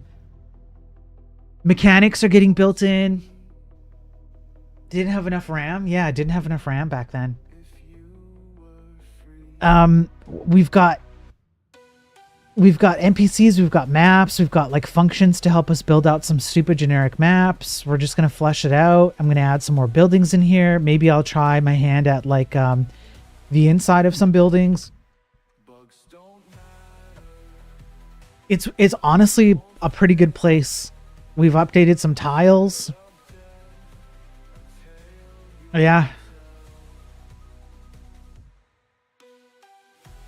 I just have to go bug hunting for a while and finish off some mechanics and add some new ones. It's pretty good. I'm very happy with the progress. I'm telling you guys, this is going to be a game. This is going to be a game. It's going to be a fully playable game. This is a childhood dream of mine, and I'm starting to see it come true, and I am super excited. This is really exciting for me. I know it can be boring. I appreciate that. Sometimes it's boring for me.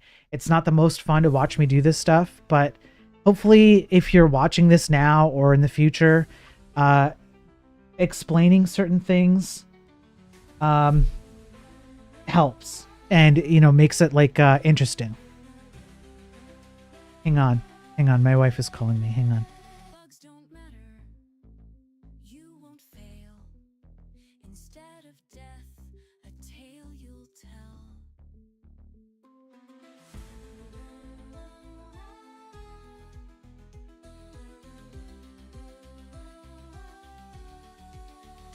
All is dark at evil's peak. Good comes out from those who seek. Don't stop now. Don't stop ever. Your history will last forever. If you quit, you won't see what could have been if you were free.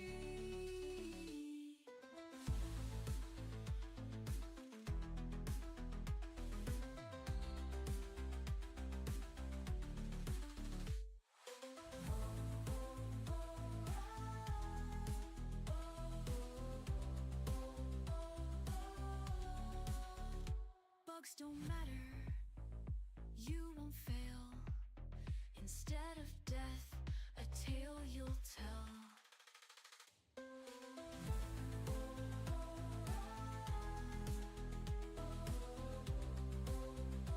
tell. Yes, you can run it on your Apple Watch.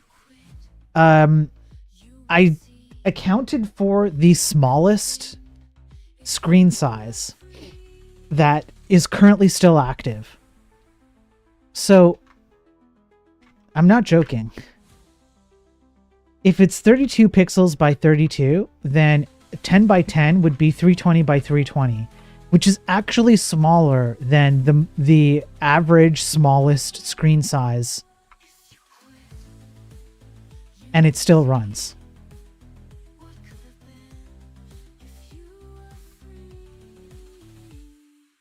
It runs. Even on the smallest screen size, it still runs. So it'll just auto adjust the viewport size for your screen size, and then that's it. You just tap away. You're gonna get an Apple Watch then? You're welcome. That's 32 by 32, yeah. 10 by 10, 32 by 32 tiles. So 320 by 320. So if I go and do this, where is it? Here. 320 by 320, yeah. It's just that I zoom in. Right? That's all. So it'll run on the smallest freaking devices in terms of screen size. And if there's tapping, that's it. You can install it on your smart refrigerator. That's right. Yeah. I thought about it. I thought, like, what if you want to run this on a potato? So you could, like, I could ship this out. I could ship special versions of this on a Raspberry Pi with a little screen. And you'd have like a special version, and I could like 3D print because I got a 3D printer behind me, and I could 3D print like a special version of it and literally ship it to you, and it would run. It'll run on Pico 8 if you use 4x4. Shut up, Laugh. Stop nerd sniping me. Yeah, you're 386. Yeah. That'd be kind of cool if it ran on a Pico 8, but I don't think it's not happening. I don't think it's happening unless I super downscale. So GladeOS can run it. Yeah, Revoking on YouTube. Yes. Yeah. So this is the thing, is that if you guys don't know what I'm trying to do here, it would be possible with the GPIO. I guess it would. Yeah. Just in case you're new and you're not sure what I'm up to, I am purposefully handcuffing myself to demonstrate that a high school dumb dropout like myself can build a somewhat semi-complicated video game on a browser as kind of proof that web has gone insane and libraries and abstractions and frameworks just make you stupid and you don't need them. A vast majority of the time, you don't actually need them. So that's why I'm writing in C, compiling to WebAssembly. Everything is a div element. There's no WebGL, no web canvas, no GPU. I'm using the Canary version of Chrome because it comes with a flag where you turn off hardware acceleration. It's literally just vanilla CSS, vanilla JS, vanilla HTML, and WebAssembly, which is C. And all this stuff, this is immediate mode, by the way. So all the div elements get re-rendered every frame. It's just a big blob of HTML, like a string of HTML. It just gets dumped into the browser, refreshed with updated state every frame. So anytime I move or there's an animation, it's just a new HTML string with all the HTML dumped in. And it is fast. It's very fast. I'm doing this on purpose to show that if you can do this kind of thing with nothing but vanilla, no third party at all, everything is handcrafted, literally everything. There's no reason for you to automatically be reaching for abstractions and obfuscations that do not teach you how things work under the hood. So, yes, this thing can run on potato hardware. That's the point. You please explain. Shut up, Ghost. Find a refrigerator to fit on your wrist. Could you imagine? That'd be great. So yeah, this will run on the smallest size screen size on average, and it'll work with like tapping, like you can finger tap or mouse click or whatever. I just have to implement some of the what do you call them? Some of the interactions. It'll run fine. So you absolutely run this on potato hardware, and you'll have like a full-fledged game, and then some, exactly like the Super Nintendo game that I'm basing this on. So there you go. So yes, GladOS will run it for sure. For sure, it'll run it. Arc will run it. It'll run on anything. GBA is 240 by 160. That's a bit too small. And I mean, what if I did 240? Let's see. So 240, it would have to be something like,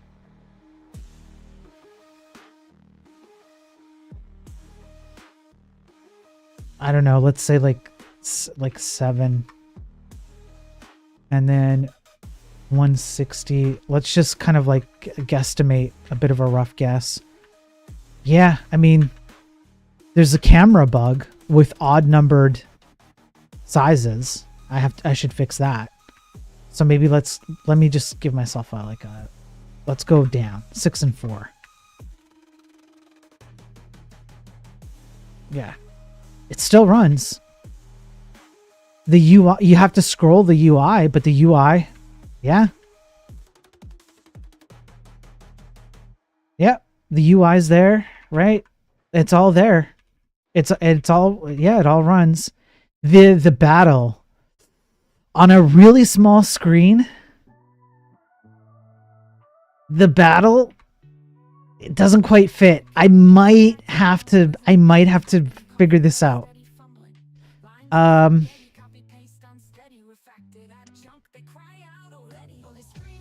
The camera works, so I suppose it's okay because I can change the camera. I can move the camera around.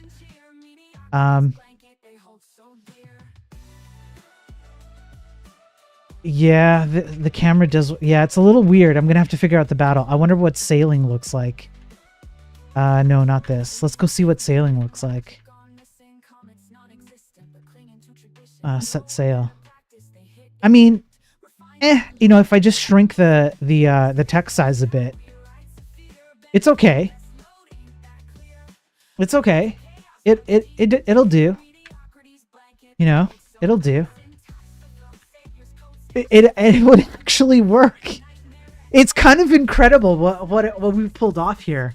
It would actually work on a stupid dinky resolution size. You would just have to consider just a few minor UI tweaks and it would run. It's pretty freaking cool, man. I don't know, maybe it's just me, but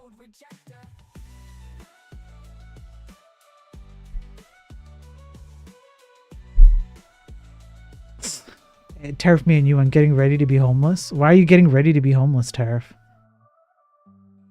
What's going on, Tariff? By the way, good to see you, Tariff. Forgiven logic on missing comments non-existent, but clinging to tradition. Throw a better practice, they hit eject. That's gonna be it. I'm winding down the stream. Some respect, oh they scream. So, running out of life savings.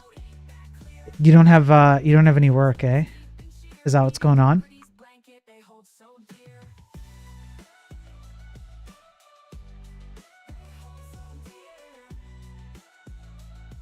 Mediocrity's blanket they hold so dear. Stack over Eh? figures, cold sacked in flight. Under the hood, a nightmare at night. Okay.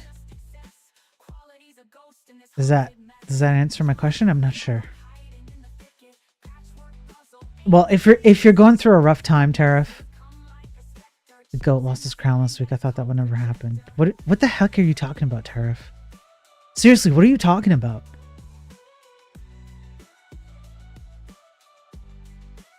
Gretzky?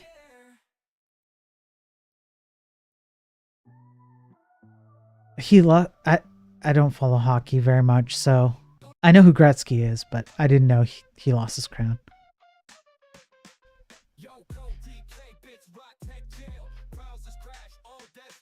Listen, Tariff, I hope you land something and you get some work and things turn around for you. I really do, because it's rough out there. Most goals scored in a career. I thought that would stand forever. Yeah, and it'll get broken again. Don't worry, Tariff. Whoever broke that record will be broken once more. But I big guy showed up and did better. Okay. Yeah, I mean, that's what records are for. They're made to be broken. Okay, that's it for me. I don't know if I'm going to be around tomorrow. It's unlikely that I will. And Revoken, now you're on the Twitch side. Damn, have a good one. Thanks. You too, Tariff. Yeah, I'm a Northern fan. Ovechkin just beat it. I don't follow hockey. I'm sorry, guys.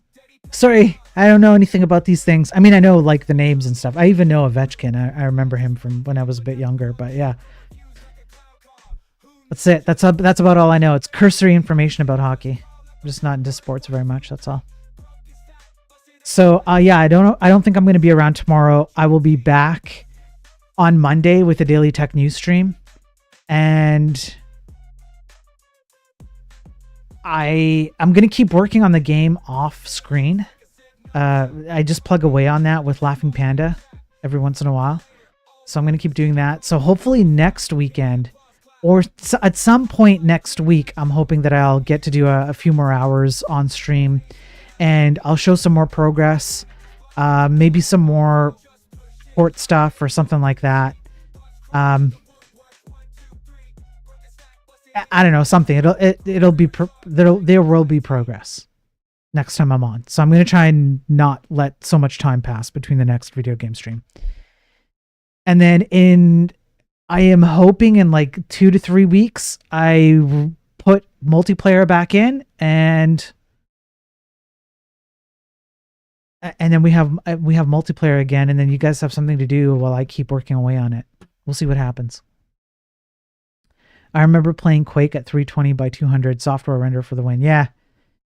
I have immediate mode GUI running here. It's literally every frame redumping the entire HTML structure. So it's kind of Quake-like. It's Quake-esque. It's pretty damn fast. Okay, guys, listen. Thanks for chilling out with me today. It was fun. Thanks for doing all this boring stream stuff and working on the game. I appreciate it. I appreciate you guys keeping me company and the jokes and the gaffes and all that. Stay safe out there. Have a good Saturday. Have a good Sunday. I will see you on Monday for the Daily Tech News stream. And make sure that you hit the Discord if you want to chat with me offline. I'll be around. I'll be around all weekend. So if you do want to chat, I'll be keeping an eye on things. And yeah, other than that, have a good weekend, folks. Have fun. Go do something fun, all right? Enjoy your weekend. Peace.